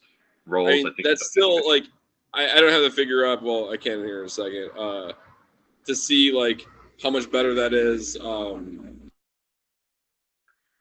think of it. Like, I if think he's worth the points just to be your anti-gore tech, if 45 you're, points. I guess if you're He's playing not worth. like He's not worth gore. He's not worth to just go after gore and deal with gore. Because, but what he is worth is he gets around those traits. If you're playing, let's say, Black Lanterns and Silver, you butterfly him in as your butterfly choice. He's turning butterflies into goons, and Black Mask is turning the goons into Black Lanterns that can heal. That's awesome. And have super strength. Yep. So essentially, he's almost like a light version of Baron Strucker Prime, almost, where he gives you access to that, and that's very powerful, especially with the Red Hood goons that are in this set. Making a Red Hood goon for Dormammu or someone else, like if you play Gore and Dormammu, which was a popular thing at Heroclix from Huntington and at Origins as well. You make the goon, and now all of a sudden you turn that goon into a Red Hood gang, and now you try to hit Dormammu. He masterminds, and all of a sudden now you get the 15 points, but now you get to deal that damage back to the attacker. Is pretty powerful. Yeah. So there is benefits to him. It's just he's super squishy. We have to wait until Thunderbolts to really get to see the full benefit of what Red Hood's going to be able to do, especially with the goons that are coming out later. All right. Who is on super rares? It's a me. Mario. It's a me, Mario. First and foremost, Antonio. just Come on. yes, but hold on. Right Quick there. segue. In Japanese, Itsumi means I am. Mm-hmm. So We it's just know. supposed to be I am Mario. I just found this out last month. And I was like, how did I not realize this? It's the inflection. Did you not in the have enough voice. Japanese That's all. friends growing up, Jay? It's that's all. It's just the inflection in the voice. That's okay. You call yourself a weeb. That's all I right. call myself a weeb, though. I've heard you say it. Nerd. I'm a nerd, yes. Jay will. It's the English version that creates the Italian stereotype into the "It's a me, Mario," that kind of thing. But in Japanese, when you hear it, it goes "Itsumi Mario." Is this a statement on colonialism? Yeah, might as well be. Pretty much, yeah. Here we got Antonio. I do have to just segue real fast because it's called I was brought up on a sneak tip on someone else's show because of an opinion I had shared online about a super rare that I do not like. I've already talked about how Wally West is my favorite Flash, right? And the best Flash, right? Again, it's not law. So 049 Flash. I don't like him at all. Here's why.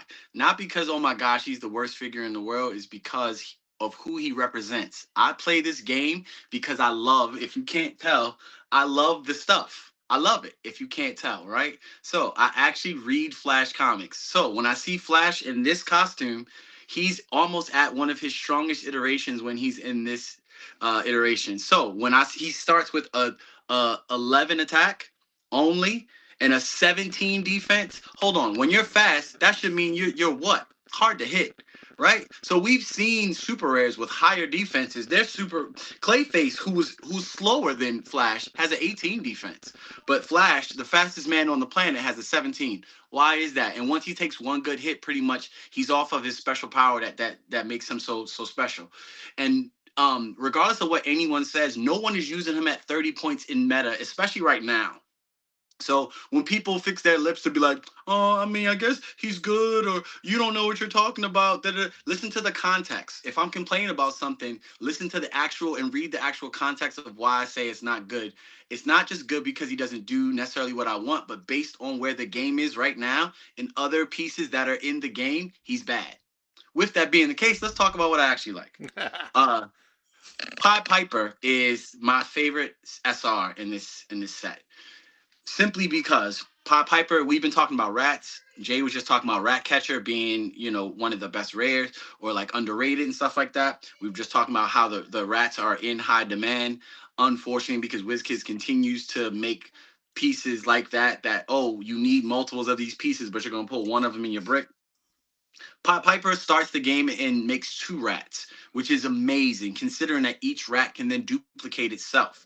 We were just talking about earlier about how if played with certain characters, you can make those rats do absolute damage because you can walk all the way over to your opponent, make a new rat, and then all of a sudden now that rat can do something. So Piper can mind control. Mind control, if you've listened to me anytime on my channel or on this channel, I love mind control. Why? Because I love messing your shit up. So mind control from across the map is amazing. And at the low price of 5 points now. Now, 5 points. That's all I need to do. Hey, if I do a slime, and if I do the slime marker the right way and I put the rats right next to the clintar that I just made, and now if I at the beginning of the turn make a slime, the clintar says I choose this piece of water terrain. Now I'm gonna make a clintar symbiote. Now that symbiote has 19 defend from that water. That is him now, right? Okay. Now I put the rats right next to it. Now my rats have 19 defend now. Huh? Also, mind control is one of the most effective, if not the most effective strategy against the goddamn Eganrak Beetlejuice team. 1000%. Just because moving people away or making them fight each other is great. He also gets shape change back end that also says opposing characters within range, not line of fire, range is 5. Says you can't use speed powers and considers Piper as adjacent to themselves from movement. Not being able to use any speed powers is massive. Now, he lives for 6 clicks and he's only 60 points. Now we're not talking, and he has 3 bolts, which is exactly what I think all mind control pieces should have. I'm tired of seeing mind control pieces. Like I'm so glad the last Professor X from X-Men 97 has 3 bolts because he's mind controlling everybody. You know what I'm saying? Not just one person. So Piper is my favorite SR because I like what he does, and I like actually rolling dice. And mind control is that power that makes you roll dice. So Antonio, I if you add the mind control that he does do, is each opposing character adjacent to the rat. It's not based on bolts. Oh yeah. Oh, I know. So you take the 2 rats and send them this way. I can get you over here, and I can get 2 of y'all over here. It's lovely. It's absolutely butterfly all over again. It's absolutely. It is the butterfly. The rats are a cross between butterflies and timebreakers.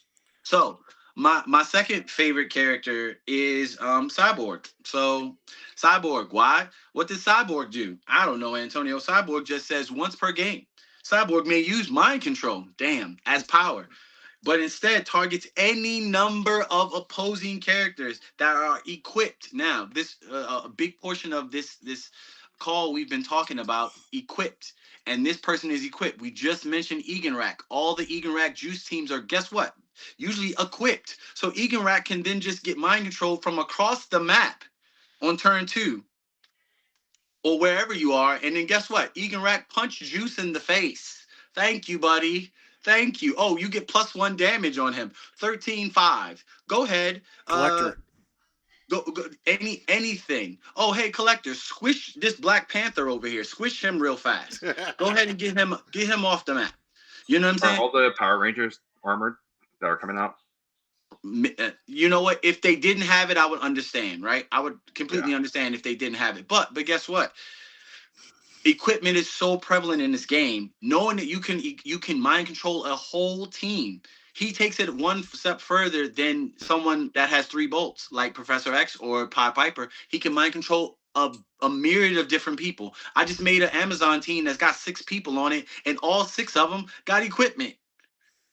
He could mind control all of them. So, and he does that, and then all of a sudden he has Outwit to start, then Prop, then Perplex, then Prop, goes into Pulse Wave.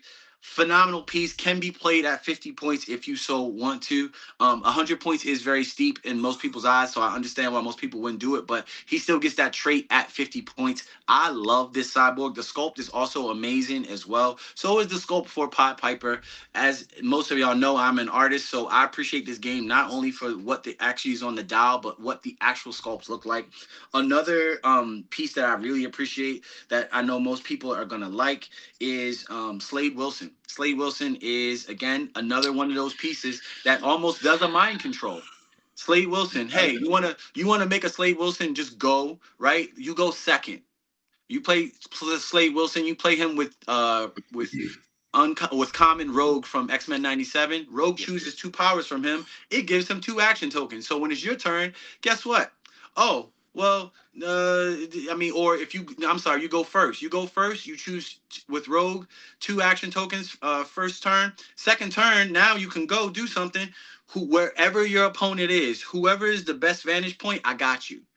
I got you. And now, guess what? If you've moved yourself close enough, you've walked into 13 for 4 without wit. You know, Slade is also awesome with the previously mentioned Chair Panther, because once you get him 2 tokened, you can start farming vibranium tokens and pull a token off of him, take an action, and then be back at 2 to do your free thing and just stay at 2 actions while still having an active piece. So far, we haven't talked about my favorite, totally underrated piece in this set is Dead Man, who is essentially mind control without having to roll dice.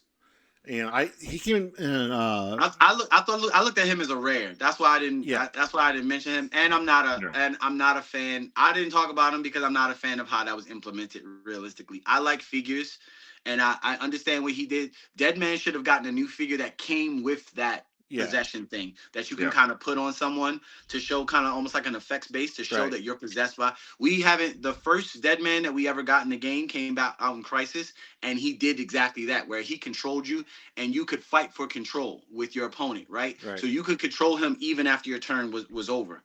It was the wall of text. So I don't like him because I like figures to actually be figures that I like, but I see why they use him. I like him because I think that he's going to be slept on, and I feel like he is so useful. I used him in sealed, and granted, I know it's a sealed environment, so it's not constructed, but I played him with 001 Batman, and I just kept incapping my opponent and then mind controlling him, because you have to have 2 tokens on a character to mind control him. And so I would end cap him and then make him his own people. And it was so much I really fun. hope that this like action token giving out theme throughout the set it actually has legs to it. I'm not sure that it does, but it seems like every other piece that we talk about has some roundabout benefit. Anytime you control the pace of the game, tokens. It's awesome. It can if they choose to, though, Ryan. Go ahead. Oh, no, I was going to turn the subject a little bit. While we're talking about possessors and patrons, does anyone know where this Oracle 102 is? That a Vault Booster piece? It's in the map and terrain kit. Yeah, map and terrain. Oh, okay. She comes with a great Batgirl and a great Nightwing. I know that Nightwing is hot. Let me just touch real fast on the Prime Starfire as last piece. She's just absolutely amazing. You can't go wrong with a piece for 125 points that's Power Cosmic. She herself makes it so that Teen Titans can use the Teen Titan. Whenever you can use a cool ability for free, I don't care necessarily what it is. People are generally going to love it. She herself will be walking around with a 13 attack and 20 defense, which is nasty, especially with Invincible and Shape Change. I think she's a great piece. Ed kicked my butt this past weekend. And I absolutely love, she's really good. Also, her attack power, where when she hits you with a range attack, where she has a range of 6, so she has a hypersonic swing of 10, which is amazing on a 16 square map. So being able to shoot, and then she gets to quake after resolutions as free, that bad word free that we have, but in sealed she's great, and she gets to quake from the square that the character occupies. So remember, that does not include the character square that is standing in. It's everybody adjacent, because that's how quake works, right? But she has precision strike, so that quake will damage anyone else that is actually around. So so much damage. Being able to deal out potentially 10 damage in one attack is very, very prime worthy. That Starfire, the sculpt looks amazing. They keep making good Starfires. All the way back to this, which I thought would get a legacy card, which is Starfire and Nightwing. I thought this would get a legacy card. It didn't. But look at how amazing. That was one of the ones that I was wanting as a legacy. That's so holy crap. You can even go further back, like even the REV Starfires back in the past. When they again, from Icons and stuff like that, and yeah, she was great. all those sets. So this Starfire is, again, she's a star, and she that's why she's going for over $100, because she just is almost like a walking tank. If you win map and get on an outdoor map, she can now heal as well too. like a lot of these pieces that are going to be good and viable gain their viability once we cross October. And now the Bloodstone goes away, now Juice goes away, and now a couple, like even Chair Panther. Once Chair Panther goes away, Despero goes away, a lot of stuff becomes way more viable now that there's no fear of any of it being tampered with. So, yep, those are my picks. All right, Mr. Kevin, let's hear about chases. I think all the chases are honestly fantastic in the set. They did a good job of giving balance and giving variety of options within the chases. I don't really think there is a designated bad chase. Superman. I believe Superman's overlooked. We were talking about this before the call thing. Superman, a lot of people are just down on him because they feel he's too many points and everything. I even had Jay, one of our friends, Jay, mine. He was saying that he didn't see Superman viability at 170, and I played him yesterday, and he was kicking butt. And he almost took down Phoenix Sentinel at 225 points, top dial, and Phoenix Sentinel got the first hit. And it was just like, cool. I don't care. I'm just gonna keep smacking you, and keep coming at you, and doing all these things. He has trait super senses traded. You can easily get him like the flute, and then suddenly give him a Spider-Man or Wonder Woman team ability. He has a 4 through 6 super senses with Superman team ability, power cosmic. Yeah, he's fantastic, and he can protect any figure on the board. So he's plays his figure great. And if somehow he doesn't die and he's on his last 2 clicks, you're dealing with a 12 and a 13 attack, pulse wave, 3 damage. If he has the Batarang, he's doing a 6 range pulse wave. At 3 damage. Dynamic 6 range, not just 6 range. Like the Batarang, like lets you scoop around corners and stuff. It goes around. Yeah, it's like zigzags and everything. Like I tried all the different scenarios with him doing that kind of stuff, and he's fantastic. But that's not the one I was like. I think that's the honorable mention. One that is really good, getting overlooked a little bit. But I actually think one that's actually going to see a lot more play post rotation. I don't think it's going to do anything right now. Is Martian Manhunter. I think the ability to go 2 spaces forward for any characters, like we were just talking about Gordon being able to get that extra space with a sidestep. He's essentially doing the same thing. And now with Gordon, if you play him with Gordon, you can go 2 squares forward, 3 squares forward, and then you have 5 squares you just move for free. Then he has the ability to create smoke clouds and put himself in his top click, or his click 0, whatever it is. And then he's on your turn. He's a giant, so he's going to have willpower, giant willpower ability. He's going to be able to see over everybody for the most part, and then he goes back to normal size on your opponents.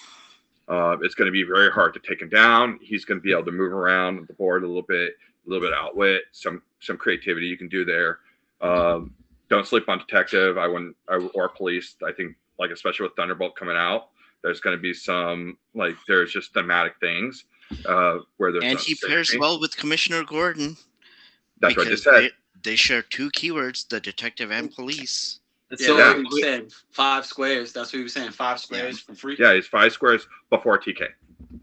I'm looking at everything lately through the lens of a retailer and seller, which is unfortunate in some degrees, but I've got a good sense of the current secondary market value on all of these chases, and Manhunter, Superman is up there in the middle top value, pushing $100.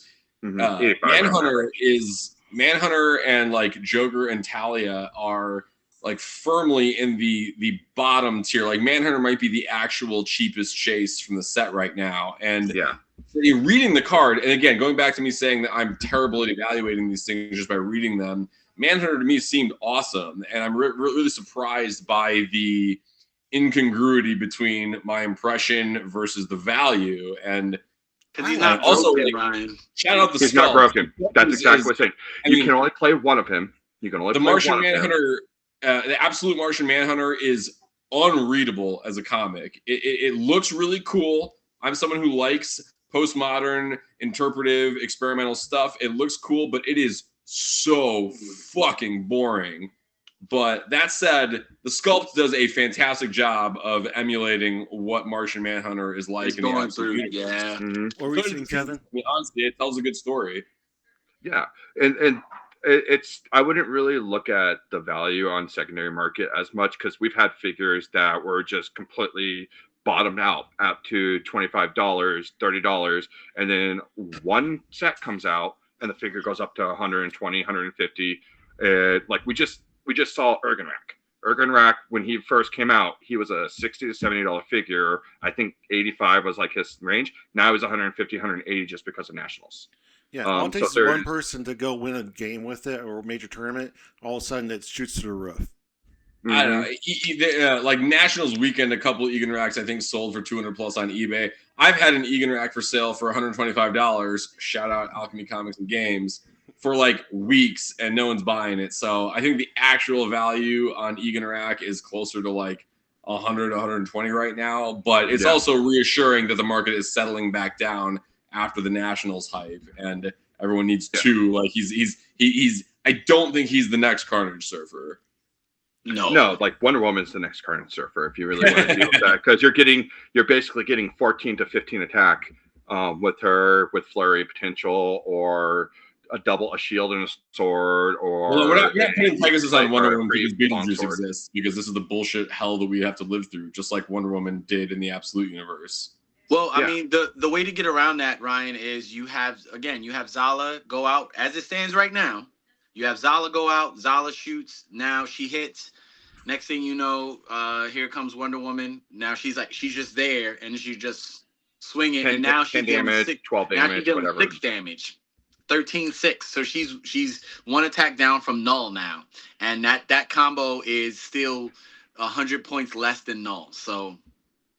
I want to shout out Absolute Wonder Woman as well. Has anyone in the round table, I kind of assume Antonio's a yes, read the Absolute Wonder Woman series?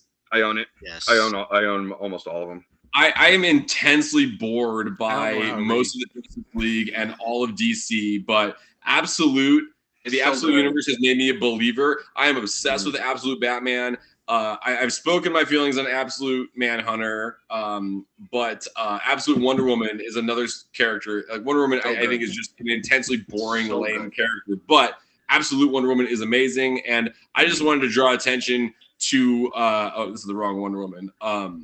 To her, the one click where she becomes Medusa. Yep.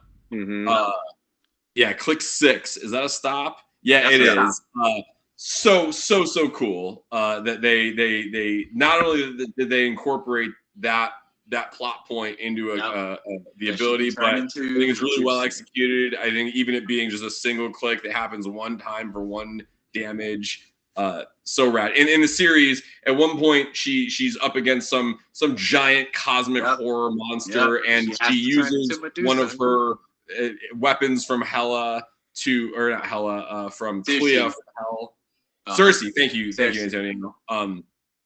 She becomes Medusa, like a giant Titanic Medusa, and turns the thing to stone. And so really well executed flavor and storytelling on the dial there. As if Absolute Wonder Woman needs any more cred from the review perspective. Yeah, and I was purposely not going to mention like Wonder Woman, not because she isn't a great figure, and she's going to see meta, like ton of meta. It's going to be she's going to be all over the place. Maybe like probably 40 to 50% of the teams will have at least her out there. But because I feel that people are overlooking other things because they see this nice shiny little toy, and then everyone just like, we just want this, and then they ignore so much other elements. Which is why I like doing. It's not a criticism on people itself. It's just human nature. We get bogged down by one little element, and we want to keep like focusing on it. But yeah, she's great. Green Lantern's going to see play. Like bye sideline. Like, they need to errata her yesterday. They need to errata her. She doesn't fly. Yeah. They need to errata her. But she's flying in the comic books. We've seen them. We've seen them not errata pieces that should have flight before. We've seen it happen before. So I hope that they actually errata her the way that they should. She's literally flying in her sculpt. Antonio, she's leaping, bruh. That's a jump. She's doing a. I can't even finish with a straight face. Kevin, give me your thoughts on him. Can you give me your thoughts on? I actually love that's that one of the figures I'm going to talk about. Like, I think he's one of the best figures in the Why set. does Deadpool on a unicorn on a cloud not have flight?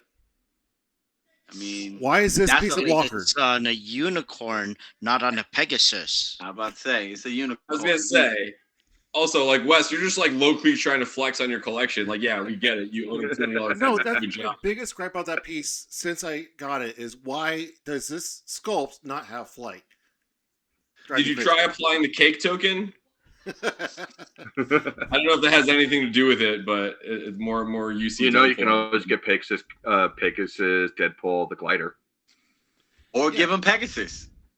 No, I'm just Pegasus, saying, there you Joe, go. like, Give him Joe, Pegasus. Now he's flying. And then Give you- him a flying Your carpet, wings. which I feel like Deadpool would appreciate the meta-ness of the bevy of Aladdin references he could make if he was on a flying carpet. Yes. Yeah. That is correct. That actually, and Kevin, I didn't whole think about new world. Spider-Man giving Superman the flying carpet so he can then copy Spider-Man or Wonder Woman. That's All you got to do broken. is pay an additional 5 points for your Green Lantern, and now she can actually fly, and she's not just leapfrogging her buddies that are on their hands and knees in front of her. But you And her shouldn't have to sculpt pay the looks so 5 points good. for her to have flight. That's the whole Her sculpt looks thing. so You good. should, Huh? and she should have a damage reducer. I'm sorry, it's Green Lantern. It's a ring. She should. That's a whole nother But story. that's just my little like critique I agree. kind of thing. I haven't but read the all the thing is, Green Lantern yet. Does she actually fly? Does she actually Yes. reduce damage? She I actually- gotta get in she the book actually and She see. creates a shield. She has her light is a light armor. It's an armor, so it's at least toughness. Ryan, you should read that book because Oh, it's next on my list. I've been lagging. They I've flipped been the whole busy. mythos of the Green Lantern on its head. Like it's Mhm. like the I've, whole core, the whole like emotional spectrum is flipped on his head. And Yeah, the yeah. the Black Lanterns are like the Borg. And it's, and Yeah. that's Yeah. all I'm gonna say. I- And that's I'm really- amazing. The Black got Lanterns a are little bit the of Black a Lanterns are the synopsis. Dark Stars, and they're like, you just gotta see it. You got to read it. It's Now, it's Green Lantern is fantastic. next on my list, and then Flash, and then Superman, and Flash now is we got good. Green Arrow and Ryan, Flash before is already so external good. you have to read So that series. good. Flash your is homework? great. Like I love how they did with Grodd. Like I love what they did with The rogues, the Captain rogues Cold. are great in this. In Yeah. Also, Oh, yeah. Absolute Flash. shout out Gaming Goat. Go check out Yeah, Gaming Paul Goat. Merrill on Etsy and get yourself a custom The little- Grodd token for your Flash Lantern to carry around with his Empower. Those are Nice cool. plug. The fact that Nice he plug. made those are cool. Yeah. Plus, But, Tony- through the month of July, 25% of anything you buy from Paul is going to Red, White, and Clix. Nice. So thank Love you it. to Paul for being kind enough to give Red, White, and Clix a portion of your proceeds during July. Nice. He's a major advocate of RWC. Yeah, thank you, Paul, for all Nice. of your shares and comments. That's great. And support for us. Hell yeah. So What to else answer you got, your Kevin? question, Antonio, the one thing I love about this Flash is that Wally West doesn't have full dial hypersonic speed. That right there bothers me. Hold on. While- you mean while- to tell me the fastest man on the planet doesn't have like the fastest power? Oh, keep going. Keep going. yeah. But I'll also add a little caveat. When you're saying the stats on him, Flash, Jay Garrick from Masters of Time, 19 defense, 12 attack, hypersonic speed, the entire dial. I mean, Jay's one of the slowest. Also real fast. the weakest. When we saw Super Rare Flash, guess what we didn't see? We didn't see Chase Flash. So, and guess what this Chase Flash is a rookie. He is a rookie Flash. This is Flash was just getting his powers. Super Rare Flash is Flash after he sat in the Mobius fucking chair. All right? So hold on. This goes out to you and you and you and you. I know you're watching because I know you are. Don't come for me. Don't come for me in any kind of way. Don't come for me. Don't come for me. Don't come for me. No, I agree. It's don't like do it. as soon as I saw that model for that Wally West, and then I saw the figure, I was completely disappointed. I still want it because it's Wally West, but it's the this Wally West is the perfect encapsulation of what he can do. You can't lock him down. Hold up. You mean It's this? over You mean everything. this Wally West? Hold on. We're talking about Ezra Miller. Just pull this stuff out Hold randomly. on, that's Hold on. a crazy Ezra Miller player. You mean this Wally West, right? Don't you mean this Wally West? that's clearly what you mean, right? Is this Wally West? I'm right? I'm going to call the Flash Chase. We're going to call it back. Just him. He's a perfect encapsulation of Wally West being able to hypersonic and carry Grodd. That is gross. Traded prop, having the not only having traded prop when he uses it, and you can Hogoth him, so you can use it twice, or you can heal. Or you can use one of the possessors, or what is the other term for it? It's the possessors and doesn't affect. What's it? Hogoth doesn't affect prob. It only affects. It's the other. What's the one that Patrons, does? Kevin. Patrons. It's the patrons. Thank you, the patrons. But it's the one patron that heals. Like that's the. That's she's great. So like, let's say Wally's on a stop click. You hypersonic in, hit someone. You roll a 5 or a 6. He's healing, and then she sends you a prob, and he has the patron on him. He heals again. So you have ways to just keep healing and keep healing. Oster. That's who it is. Oster. Yeah, Oster. Thank you, Oster. So you put Oster on him. Boom. You give him he has pass. Give him a longsword. Give him the Stormbreaker. He's going to come in. You can't do that combo because I'm not talking about the combo.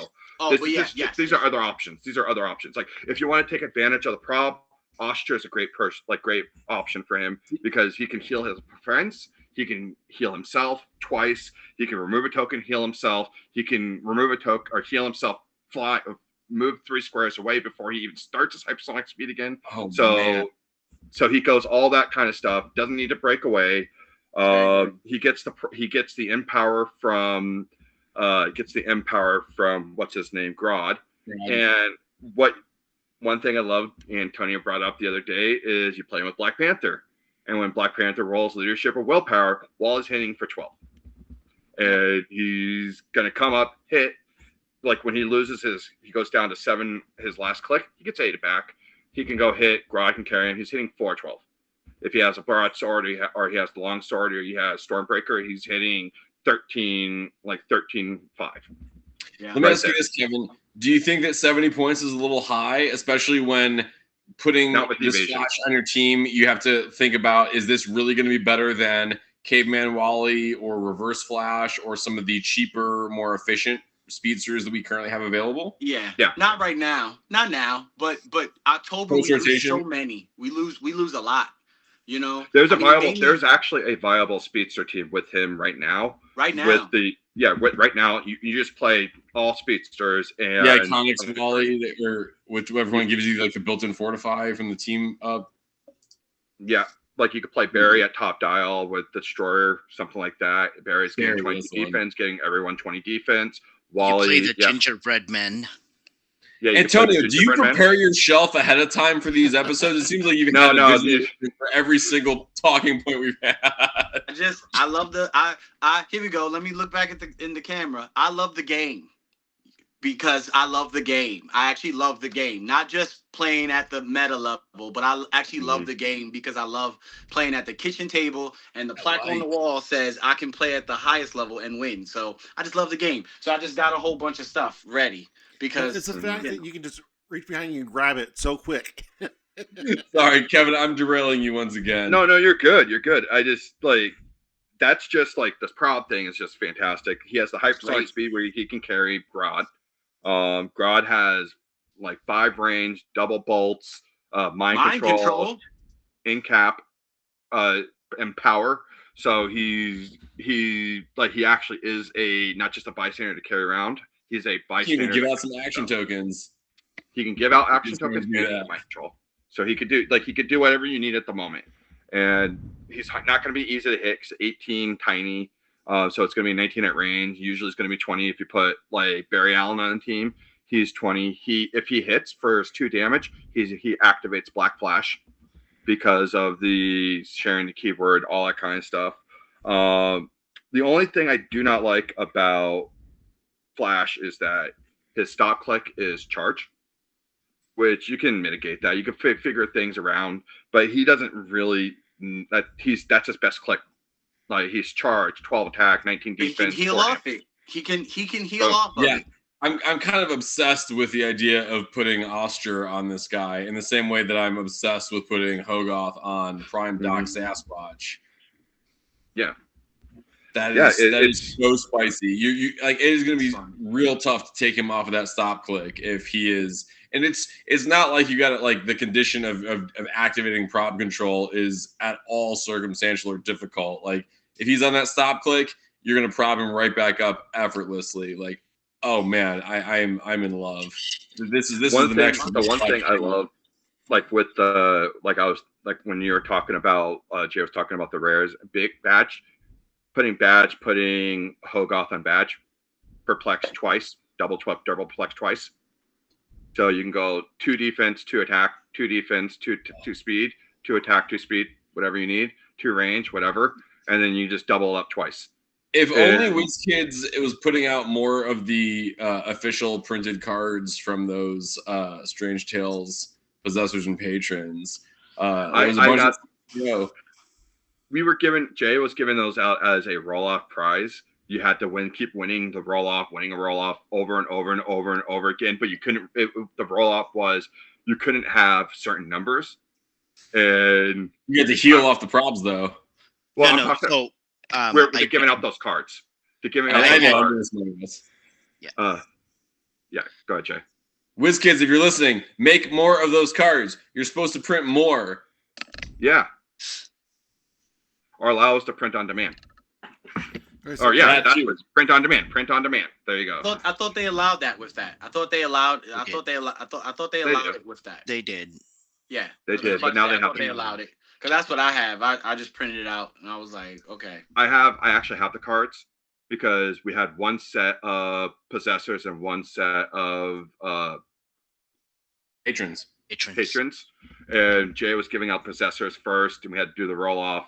I won the roll off out of like 8 or 9 people, and then at the going round by round doing it, then did it again and won it again. So I have both. Ooh, nice. You were due. That's good dice, man. Like the game is about rolling dice, and I love to hear it. All right, so and Ryan, Kevin, this is what the round table is every time. We take an agenda, we plan it out, we script it, and then we pull it up and throw it in the trash. The idea that hot dice rolls can have the lesser usurp the greater just makes me want to fucking puke. That's the game. That's the joy of the game, right? I know. I'm a newcomer. I come from a worker placement. Look, there's nothing better than somebody rolling a crit hit on you, and you're like, I need a 6 on this evasion or this impervious roll, and you roll the 6. It's like, there you go. But when you're facing a team that's got an entire their entire team is a 22 defense with a 50-50 rollout, like I just want to put my head in an oven at that point. Yes, I understand. We've all been there.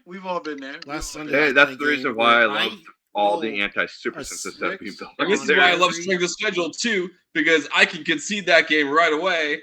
And I'm opening a can of worms. Oh no, just kidding. I didn't say that. No, you're fine. Look, here we go. Ryan. You know who you need to start building around? Vault Booster Wonder Woman. Because Vault Booster Wonder Woman with the team up card says within 8 squares you cannot modify your combat values. What's a Vault Booster? Yeah. That's a great question. Something that's gonna be available to a lot more people come Worlds. Trust me. I can see the post now. Wizkids is gonna be like, we've opened the vault. Now you can get some vault boosters. I see the post now. I can see it right now with like my own eyes, like that how it's gonna.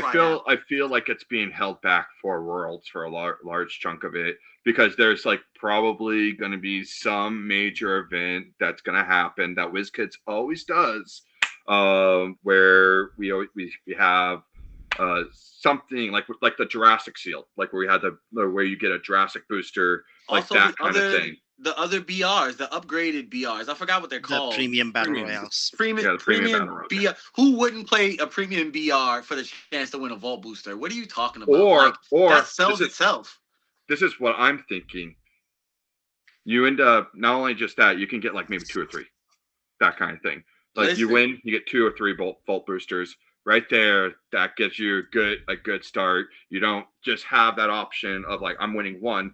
There's chances. There's a chance that we can have BRs and they just throw a vault booster, open it up, and then that's what you're pricing. Okay, but remember, with the premium battle royales and let's say the vault booster happens in that one player doesn't just go, I'm gonna take the whole The thing whole vault That's what booster I'm got saying. cracked. opened up, and Yeah. it does get snake drafted. Yeah. That's exactly That's what I how the was saying. chase boosters are handled in traditional premium BRs. Is you crack the Yeah. chase booster, and those are individually draftable elements. But between I'm thinking more like sealed, channels, like those sealed between wins. CCO and between worlds, by mid-October, these things are going to be everywhere, and I think that the production quantities are it's just a timing issue right now. And Yeah. like to Antonio and those who saw my post where we sold a set of alt boosters on Monday, that is because we live very close to the Fort Wayne Alliance warehouse, and where most retailers are getting their orders shipped on Monday, I'm driving to Fort Wayne on Monday Go and get picking up boxes in person and Sure, opening them in the shop on Monday night. So I've got a 4 to 6 day advantage on people who are getting it in shipping, Ryan and did that's not just cheat. He that's just what was it pays aggressive. to be in Indiana, baby. Yeah. Fucking Indiana, let's go. All right, God. so we gotta move this along, guys. We gotta move along. All right. So We don't need to move along. Traditionally, DC sets have set the meta. Does Batman Fight for Gotham hold the standard of setting the meta for a DC set? No. Yes. Yes.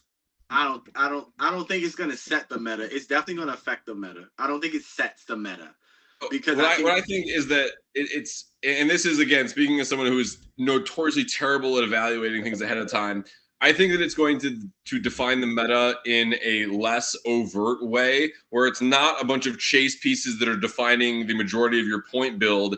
It's equipment, it's the terrain, it's the objects, it's these supplemental pieces. There's going to be, like, in terms of the percent of the set that's going to see meta play, I think Fight for Gotham City is a very high achieving set.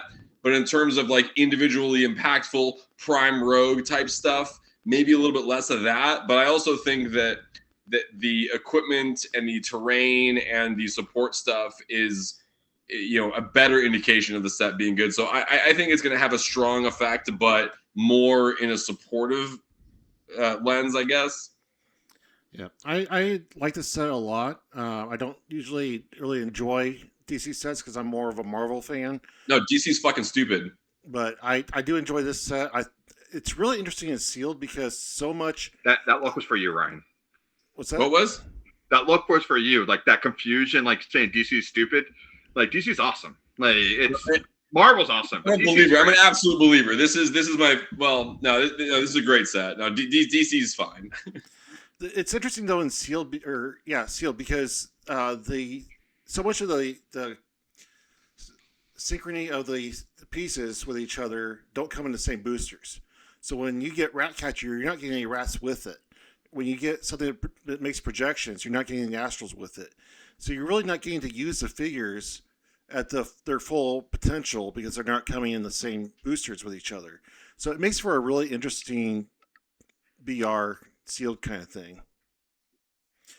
And when not overburdened with Spider-Man rollouts and Venom was for that. It seems like it's going to be an awesome sealed set. You're not overburdened when you pull a null and then you just automatically win. Yep.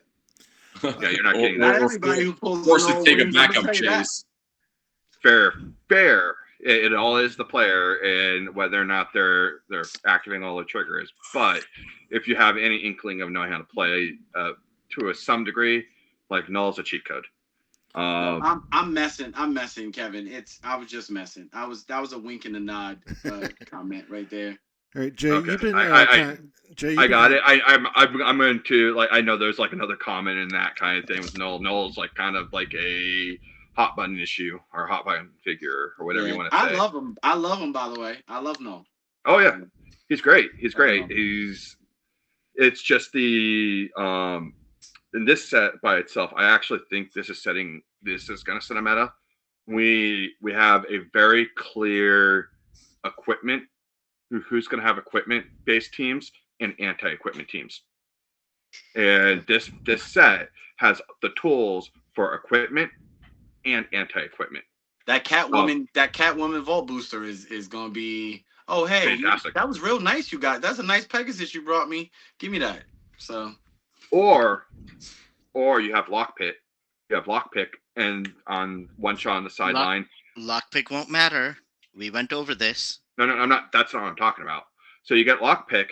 There are figures that cause you to drop equipment, and then you use lockpick, and you roll and like you cause 2 or 3 opponents' figures to drop their equipment, and then you have a lockpick like Rogue makes them drop equipment. Lockpick it. There's 3 points right there, and you give it for 5, and you can get like 3 at max. So Nice. you can triple target, knock out 3 equipment from a figure, and then lockpick right after that. Roll a 6, roll a 5, whatever, and those 3 equipment are gone from the game, and those are your points. yikes. I love This it. may be our first 2-parter episode.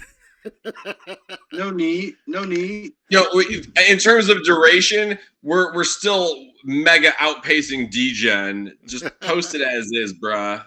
2.5 hours. All right. We're like 2:15. Who cares? Jay, you've been really quiet. I have a specific question for you. At the top of the show, I mentioned some of the other podcasts talking about toxicity in the community, and there's one button issue I want to ask you about. So you were a judge during the battle royales, correct?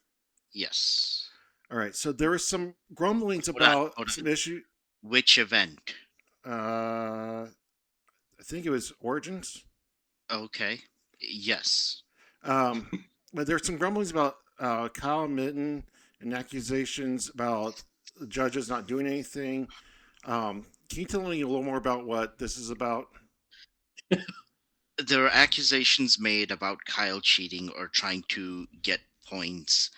Not going to go into that. But the big thing that I've been hearing is that people are saying that the judges didn't do anything, which it sounds like you heard that as well. That's empirically not true. We're not going to publicly say what we did. Obviously, some kind of action was taken or something was said. We're just not going to make it very public.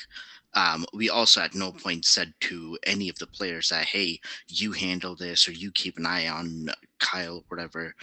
It was addressed.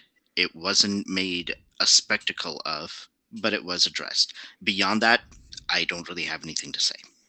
I feel like social media has really made people feel too entitled to all of the information, that they think that everything needs to be revealed all the time, and some things don't need to be to the general public. It's just like the Bibles. If you want the full scoop, you got to go to the event. You got to be there in person. Well, even if you're See, there, the big thing that bugs me about that is that there are some people that weren't even there that were making comments on that, and I think I know the person who said that they said that the judge staff told them that they need to watch Kyle, but that nobody was told that. We addressed it, and it was left at that. my thing is, even if you're there, what the staff does is not necessarily the domain of the general public. How they choose to deal with a situation doesn't need to be broadcast. They can handle it quietly Sure. and let the event roll on and everybody have fun. And everybody is so obsessed with drama and the story of it, and there's too much of that right now. Like every main event, I go to my wife and like, oh, there's more drama this time. Glad I didn't go to this one, and like it shouldn't be that way. Yeah, it's becoming somewhat of a problem. I think this was mentioned on one of the podcasts, but it was that, oh, there's less people going now. Well, of course, there's less people going if people are going to drum up stuff like this and say, oh, Wizkids staff or judges aren't taking action when they don't know the full picture. Yep. I don't believe that these situations are demonstrably affecting turnout. There may be 5 or fewer players who are more or less inclined to come to an event based on these things. Turnout is down because marketing is terrible, because we're still recovering from COVID, and because the game is succeeding despite WizKids' decisions, not because of them. Yeah. The cheating is just a fun, hot button topic to talk about. We all love gossip. We all love tea. We all love talking shit. and these are easy, you know, flies to honey opportunities for us to go nuts on the internet. But these I think the situations are not meaningfully impacting turnout. They're just fucking not. Yeah, I think the location also has something to do with Yeah. it. Gen Con always has a bigger turnout than Origins. Which, Yeah, but like that would it is so much harder to attend Gen Con. If we had infinite space at Gen Con to do exactly what we did at Origins as we did at Gen Con, I don't know that we would get more people. I think we would get less people. I think Origins is an infinitely more easy convention to attend, and the people who are doing our stuff are coming to conventions to primarily play Heroclix. I spent 0 total minutes in the exhibit hall besides the Wizkids booth at Origins because I was there to grind fucking Heroclix games. And that, if it was the exact same thing at Gen Con, I wouldn't be there, period. I mean, I would be because I get a free badge at Gen Con and I live near Indy, but that's like very unique to my circumstances. Now, Heroclix at Gen Con is a mistake. Like, Origins is the right spot, but these scandals and this controversy are not meaningfully impacting turnout. They're just not. No. And we are and human. Like, we're really naturally curious, right? I go ahead, Kevin. Sorry. No, you were talking. I was interjecting as you were talking. Go ahead. I'm just saying, we're going to be naturally curious when somebody, you know, starts whispering these little stories in our ears. We're going to be curious, but it doesn't need to be blown out of proportion. After Origins, Antonio and I talked about something that happened at the event. We didn't glaze over it. We talked about it. We dropped it. We moved on with the show, and that's how social media needs to work. Like, if it's going to come up, it's going to come up, but we don't need to harp on it and blow it out of proportion to where we're making secret accounts and we're trashing each other and we're criticizing the judges. They're doing a job. I will not have you besmirching Recyclops over here. Yeah. My big problem is the fact that wrong information is being put out. Yes. Saying that, one, the judges didn't do anything, or two, that we told the players to do something. Oh yeah, and then certain like community members and wives of community members are saying like, oh, well, this was stated on multiple podcasts, so it must be true. Like, yeah, that's if we that's know that ain't true. Yeah, that's insane. That is true. Like, we had a situation, I want to say last year at Worlds, and Ryan, you know about this. We addressed it quietly. There was nobody in the public that knew about it. Right? It was on day one. We addressed something that was within like the first 2 hours. Nobody ever heard about it. Why? Because we addressed it. Yep. Yeah. I don't even know what you're talking about. I'm sure we did because we've got a great team, and that event was run by some really talented, brilliant, handsome people, and so I have no doubt that it was quiet and chill. Yeah, but it's also I'll say this from just like a player perspective, someone who was trying to go for BR championships both at Adapticon last year in Milwaukee and at Worlds, and going into the final day I was like top 3 getting into the championship, but there was a lot of people that were booking their scheduling, like they were basically choosing their prizes and drafting the next team for the next BR at the same time. So go ahead, Kevin. No, I witnessed that because I was sitting next to a table if someone was doing that. And I witnessed a couple of other incidences where a person would go to the next BR and have their friend draft the prizes for them. And during that whole time that cost me getting out of the top 4, it didn't bother my weekend. It didn't ruin my time. I was still having fun. I was teaching new players the game because that's part of Heroclix is helping the community learn and grow. And when like the things I kept hearing is that people were going to out and complaining to multiple Wizkids staff, and I believe Michael as well, and complaining about what was going on, and nothing was happening with Wizkids. And then finally people asked me and convinced me to go talk to Michael, and I did. And my whole perspective of talking to Michael wasn't about this is how I feel. I didn't say that at all. I didn't talk about this is the experience. I didn't say it at all. I talked about from Wizkids' perspective. What does Wizkids want? and And- what is their aim? Mike Webb is a fantastic advocate and representative of both the game and WizKids as a whole. As a top For leader, the casual listener, who is Mike Webb? Mike Webb is the CEO of WizKids, and he was at Worlds last year and was making an intentional effort to be visible, available, and communicative to players like Kevin who wanted to talk to him about stuff. And now on the subject of the Battle Royale Championships at Worlds last year, I would like to take personal responsibility for some amount of this because it's always a debate about whether to schedule these things when there's a BR Right on champ. top of each other. Yeah, to have BRs fire every 90 minutes or to try and maximize the event activations and optimize player flexibility by having them fire every 30 minutes. Normally, like at Origins, before and after Worlds last year, we did them every 90 minutes. So you could To be fair, part of that is also on me because on day one, when we were deciding how long to run the time after people have gone, we agreed between 50 and 55 minutes, and that allowed people to do that because we wanted to ensure people had enough time to do their post-match drafting, especially with the retail chase boosters. So part of that is also on me because when we were talking, I was the one that made that decision. Yeah, but you know, like you're still you're operating within the confines that the schedule I created provided for you, and that's something that like I didn't realize at the time. I should have known that this community of brilliant gamers that play our game, players are going to game the system no matter what, and it was on us for creating a system that was exploitable in the way that frustrated Kevin and so many other people, where they were able to straddle BRs. And that comes down to defining what is permissible as tournament behavior and what is feasible in terms of signing up for one event after another.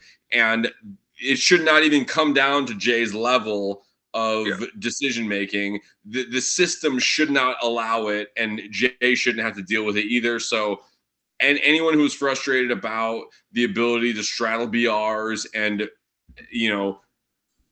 angle shoot to get more events under your belt towards the championship, that's on me and the people who created the schedule. And I think that the minor alleviation that we attempted to address that at Worlds last year was to create the second top table where we had the 5th through 8th players compete for parallel prizing the top 4. But that was a stopgap on the fly decision that we were able to put together because we had the product to do so. But that entirely falls on the event planner's shoulders. And if I was still involved, the BRs would not fire more frequently than every 90 minutes, purely to prevent the exact thing, unless the BR championship structure was redefined in a way that didn't incentivize jamming the most amount of BRs possible. What are you trying to say, Kevin? And Ryan, that's respectful that you're taking on that ownership, because that's what a leader does. They take on those responsibilities and those times, even if they're not fully responsible for it. It's just a proper way to go about it, and I appreciate that honesty and that level of perspective. Thank you. Part of my issue, what I had, is when I always show up at the very, before everything starts. Before everything doors open, partially because I can harass Jay, or I can harass Anthony Barnstable or something before the event. Now I can't even go in the hall, so I can't even do that anymore. So, but I still show up and try to just to be there, kind of hang out, and not have to deal with the crowd coming in kind of thing. But when I signed up, that's when I signed up for my BRs. I was told I could not do the back to BRs kind of thing, because that's what I signed up for. Or I was going to sign up for it, and then before I paid, I was stopped and said we should cancel some of these BRs because you're not going to be able to get to them in time, and that's what caused me not to be able to get in the top 4, even though I was there. And what ended up happening is on day 2, people started being able to grind out, and that's when they started scheduling, and it became a little bit more loose.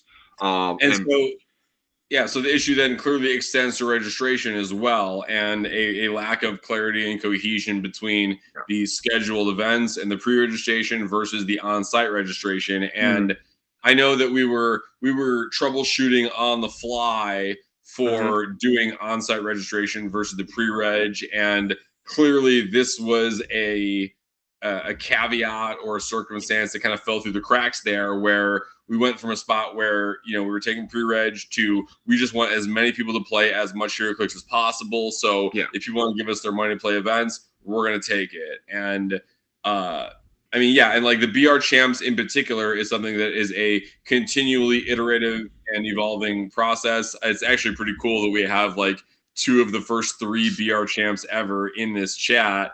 And Antonio, also, your narrative, I remember Nationals last year at Origins, you said, you know what? I'm going to skip the main event and continue to grind to try and hit that championship. And you got it. I love that. That is such a great story, such a great narrative, and exactly the incentives that I was trying to create by promoting this side event series is that, like, there should be a genuine incentive to skip Nationals to do this if that's your prerogative. And I'm so glad it worked out. That's what I did. That's Thank so. you. That's what I've done, because it's a great. I apologize too. As a matter of fact, I apologize that I wasn't there, so I just would have won it, and nobody would have had to even talk about it. None of that shit. I'm sorry that I wasn't there to just kick everybody's ass at BRs, because everybody knows I'm still waiting on my trophy for being the very first official like Wizkids BR champion. I'm still waiting on my trophy. That was me. No, official. I said official Wizkids. I said official Wizkids. Yeah, that was still me. Title is very debatable. It could potentially go to Jay. No, Jay was the first. Jay was technically the first. But there was a BR champ at Adepticon. Oh, wait, Ricardo. That was me. That was Jay. That was me. The first one. And then the next year, Jay Ricardo was won it. BR champ at Adepticon 24. I'm trying to remember. No, did we I do was at this 23. at Adepticon 25? Yes, we did, Ricardo. because Ricardo won it at Adepticon 25. Yeah. Which was before Nationals 25. Yeah, I won it last year. Yeah, I won it last year. Yeah, and Ricardo won it at Origin or at Adepticon 25. Yep. The year. So Ricardo's Jay the only won it 2-time first, champion. Then And Ricardo won it the next year at Adepticon. Yeah. He won it at Adepticon, and that same year I won it at Origins. Yep. Right, but Adepticon 25, when Ricardo won it, that was an official WizKids event. It was just an Adepticon trophy, because Adepticon is an amazing convention that provides trophies to any game company that is running trophyable events. Gotcha. Yeah, and then still Ricardo's have Ricardo just recognized and Ricardo's empathize with your also in the lack of championship of trophy, worlds. Antonio, for Origins 25.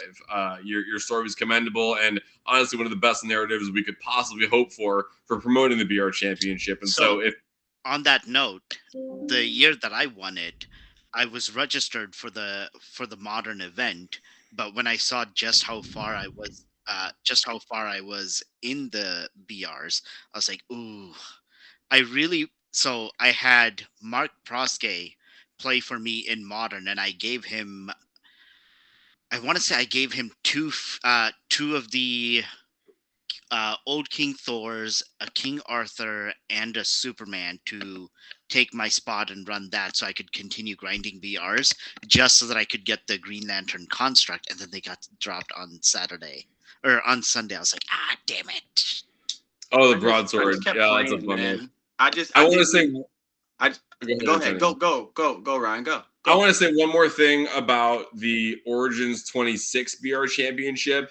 And I think that this has already been addressed by a number of podcasts, including the heavily biased, understandably so, D-Generation Clix. I think there's still room to improve upon the BR Championship format, because, Antonio, if I'm not mistaken, when you won it, it was just end of the series. You were number 1 seed, so you won the championship. There was not a final table, correct? Yeah, there wasn't a table. I just had more based on the point value, and I would have loved it. I actually think, and I would like you guys' opinion on this, especially coming from you, Ryan.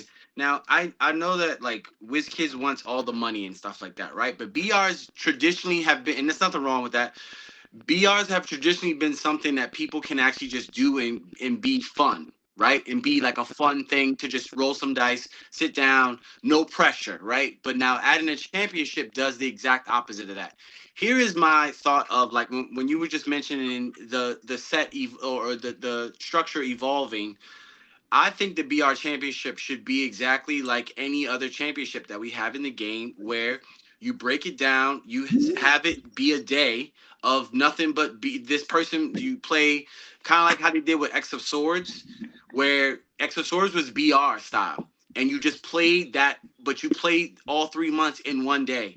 Meaning you just kept playing BR after BR after BR after BR. Where eventually if you're signing up for the BR championship, like any other championship, you get to play in this one event, and then all of a sudden you get to grind out, play, and as you go up, you and everyone else who is actually doing those top tables start to kind of form as things start going. Now strength of schedule wouldn't necessarily come into play. It'd be all about points. But now you start to it naturally starts to get to a point where eventually you have the top 4 players that have been playing all day, right? Yeah, In this event. Yeah. And then now you have a set prize thing Mhm. that actually is viable to what everybody else kind of gets and stuff like that. No, you're not gonna maybe design a figure like a world champion or something like that, but the prizes that you actually win are comparable, and you're not having to shell out $400+ just at the to sniff I'll go to to that. sniff at I- the if championship. If I'm not mistaken, I think Ian actually won that X of Swords multi-pod playoff thing. I know that if he didn't win it, I know he did well, and he's got stories to tell from that series. Mhm. But I think that's a great opportunity. One thing that is worth considering is taking a. I mean, I'm using the term strength of schedule here, although I differently than how it's being currently implemented, which means that like we determining a certain number of BRs that count towards your score. So you're not incentivized to just play every BR possible. And I appreciate you saying that you like the playoff idea. But I wanted to give a shout out specifically to Ollie Rebman, who was at the top of the standings every day, and then at the final table things didn't break his way, and he ended up not winning, and it was kind of a feel bad because he was dominating the field for the entire weekend. He and his, I mean, obviously Ryan Rabman spent the money, but they spent a lot of money on BRs. Ollie earned his spot at that top table like a savage. He's great. He's a great player. Yeah, man. I mean, I don't know if he's the next Isaac, but I mean, he's definitely like at least the next like I don't know, somebody, but I mean, he's the first Ollie, and that's the joy of the situation, right? You get to be the first you. You know what I'm saying? All of us. Yeah. That's the joy of Heroclix is no one knows who this person is until we've seen people just come out of no quote unquote nowhere. Not everybody can be an Isaac. Joe Harrison. Some people are just that, like, oh, I learned the game, I grinded for a year, I played and I won, and it's just your year. And that's the joy of someone like Ali. He's been in the community for such a long time. And that's a thing that's why I mentioned what I mentioned.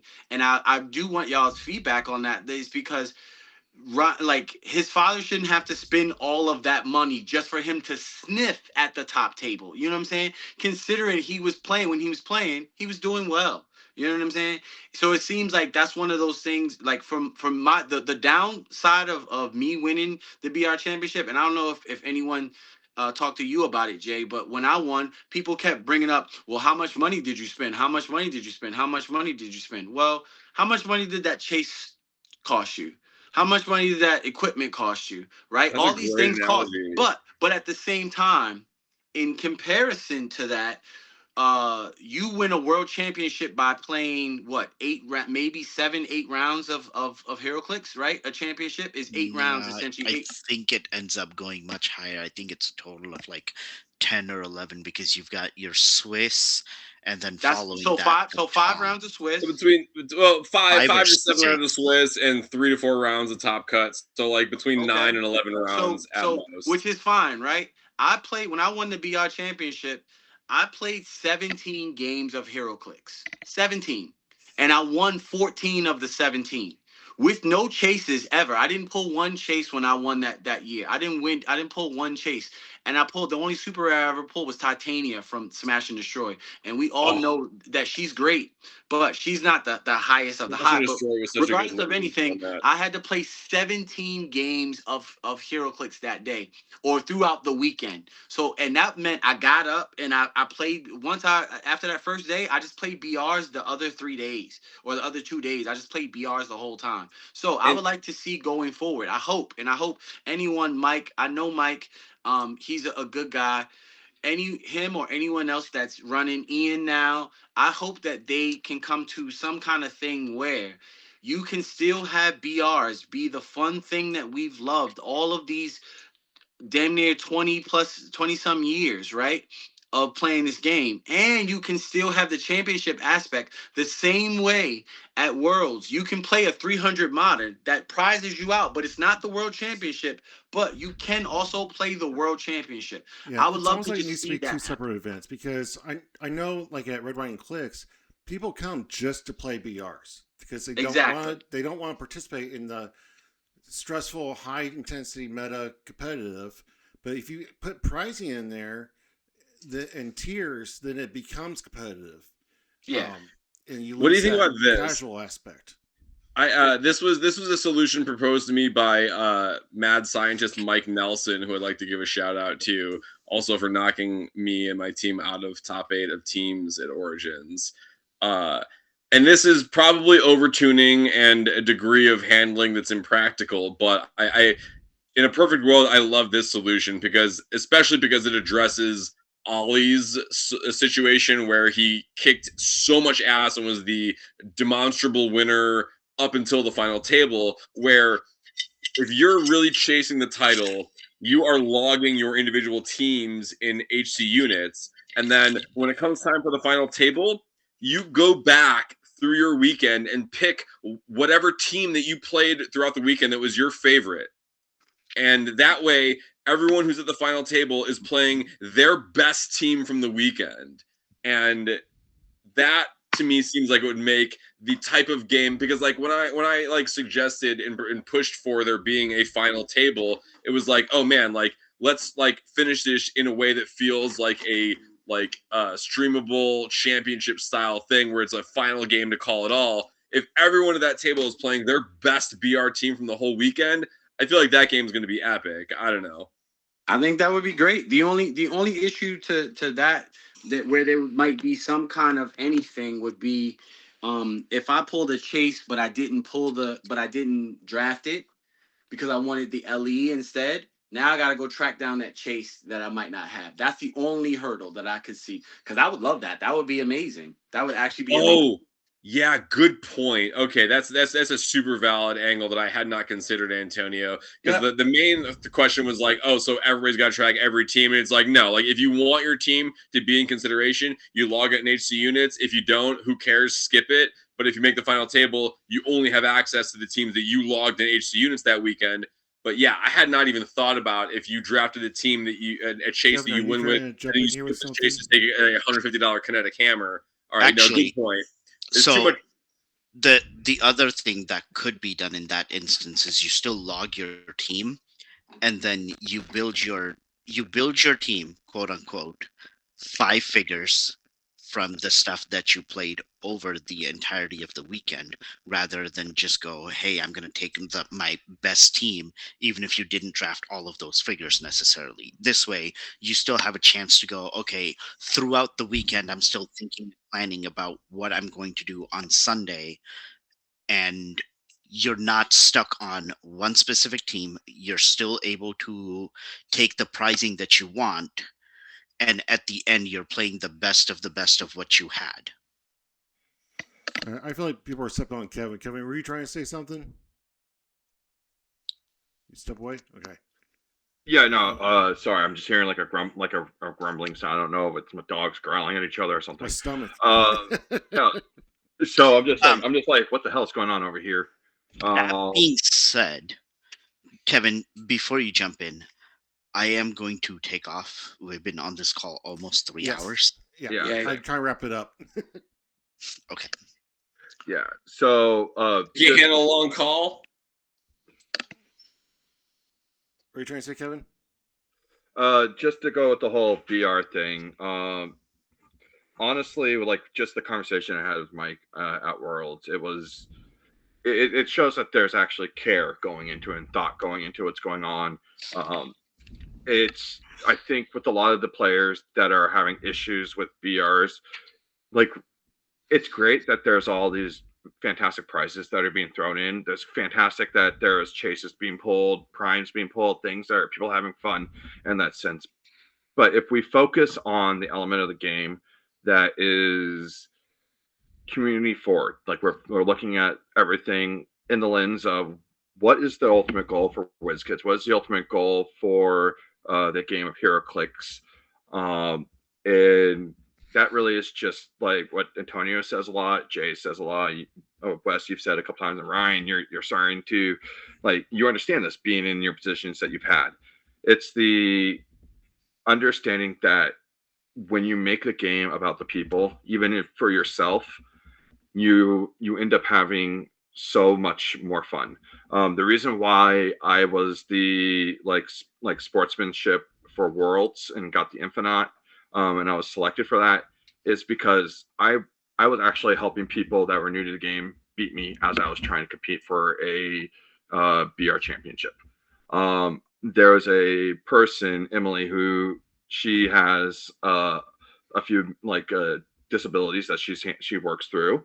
A lot of the people were just taking advantage for it during the tournament, and whenever she was at my table, I was telling her what figures on mine that she could take out and get its max amount of points and win. And I still was able to be towards the top. I was still in the second bracket or the 5 through 8 in the BRs. When I talked to Mike even said to me, I'm the one the reason why they like my conversation with him is why that decision was made, or they ended up going towards that decision. Like he brought me aside and told me that, and the only reason is that you have to look at the game not from yourself. If you look from the game and every game to the community at large and building up and being people forward, people first kind of thing. It creates a much more viable opportunity and creates a much more much more inclusive environment, and it brings more joy to the game, and that's where I think a lot of people when they start seeing prizes and everything,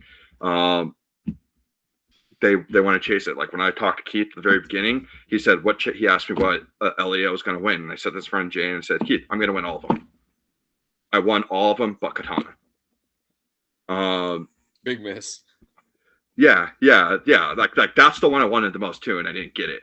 Did you really? Yeah, it's the one I wanted the most, and I didn't like that. Have you gotten one since? What's that? Have you gotten one since? Not yet. Oh, Really? What? Not yet. We can fix that. That thing's like $5. Dude, I might have one. I have to look. Yeah, but I'm a big fan of Outsiders. I like have that. 3 in my line of sight. I All right, got Jay's you. got it. Jay's got it. Range 2, Jay? What? Are they within your range and line of sight? Yeah. Just in my Don't line of block me sight. in the way. They're a bit out of my range. Never mind. I forgot I have a knife here. Yes, it is within range and line. Yeah, +1. All right, guys. Yeah. I do want to put a bow on this because Antonio is getting on Titanic tomorrow and going on a nice little trip with his girlfriend, which I hope that you stay safe and germ free. yeah, I'll be fine. I want Avoid the to buffets. second what Kevin was just saying about the people. That's the heart of this show is the heroes of Heroclix. We're not talking about the meta. We're not talking about high intensity team building and all that stuff. We are talking about the people of who make this community thrive. That being said, I want to circle back to what said at the top of the show. We're all human. We're going to make mistakes. Judges and staff are going to make mistakes. There's no such thing as a flawless event. I think Ryan can attest to that. There's never been an event that's gone completely smoothly, but we all try. We all try to do the best. And I want the community to try to retain that humility and that family feeling that we've always had. It's what has set Heroclix apart from other gaming formats and gaming communities is that we are a family. So to the keyboard warriors out there who are trashing each other, making fake accounts, grow up. We're all just here for fun. We're a family. When I go to these events, I'm looking forward to seeing Ryan and Antonio and Jay and Scott and all these people that I consider Not family. No, yeah. Well, Kevin, man, yeah, come out here. Sorry, I couldn't help it. No, but You say that, Kevin, but we still haven't actually met in person. that's true. That's true. And actually, I never met Antonio Oh. either. The only person on here that I've actually met is Ryan. No one's You gotta, ever really get met out me. there, man. You gotta leave the great, horrible Yeah, state of I know. Indiana. No one's ever met me. Dude, It's you just my live avatar. there now. It's just my avatar. And I will continue to dump on it until this fucking state turns That's blue. why and I that's made probably Red never Right gonna Clix, is so everybody comes to me. Yes, sir, Ryan. Yes, sir. Yes, sir. Yes, All sir. right, guys. But for everybody that's still listening to us ramble on for 3 hours, thank you so much. I appreciate Yeah, you. hell yeah. And during our rambling, I don't think I'll ever have this many people on a panel again because this was chaotic. But I love all these guys up here. I appreciate everything you guys have said and all that you contribute to the game and to this podcast. I look forward to future roundtables that hopefully will be a little more organized. But thank you for our listeners. Yeah, This is fun. the best podcast ever. Shut the fuck up. I was about to say this is bad. This is amazing. This was great. This So I five-man appreciate- panel, this I- five-person panel is awesome. I like it. I enjoy the casualness of our conversation. Yes, rather I than do being too. so I love it. I tease you guys because we planned for an hour and a half. We can going almost 3 hours. I make it through 4.5 hours of G-Gen on the reg. So this, not even 3 hours. This is Yeah. this is in Good. the medium About section. 45 of minutes the ago, my podcast. wife poked her head in and she's like, "I'm going to bed. I can't wait up for you." Yeah. Word. Word. So if you're anywhere near Indianapolis, first week of September, come see me and whoever else from World Writing Clicks at the Hoosier Con. Then we have Worlds coming up, and then Red, White, and Clicks in Lafayette, Indiana. Am I missing any big How events? far yeah. There are ROCs. The CCO regionals that are going to be all over. Yeah, CCOs. We're going to have one in Alchemy. Matt Liner is running one at Screaming Monkey. Yes, and that one specifically is going to have Red, White, and Clicks maps as part of the pricing, and a portion of the proceeds is being donated back to Red, White, and Clicks. So Nice. thank you, Matt, for including Red, White, and Clicks in your CCO. Nice. So, all right, guys, thank you so much for everything you've brought to the table. Thank you for everybody's listening to us still. I love you all, and let's keep the keyboard warriors at bay. I love everybody out there. I'm going to bypass the final thoughts to wrap this up. Just say, as always, keep on Clixing. Have a good night, guys. Yep. All right. Thanks, Wes. Thanks, guests and co-hosts. Thanks, audience. We appreciate y'all, everyone. Good night. Later, nerds. Night. Later.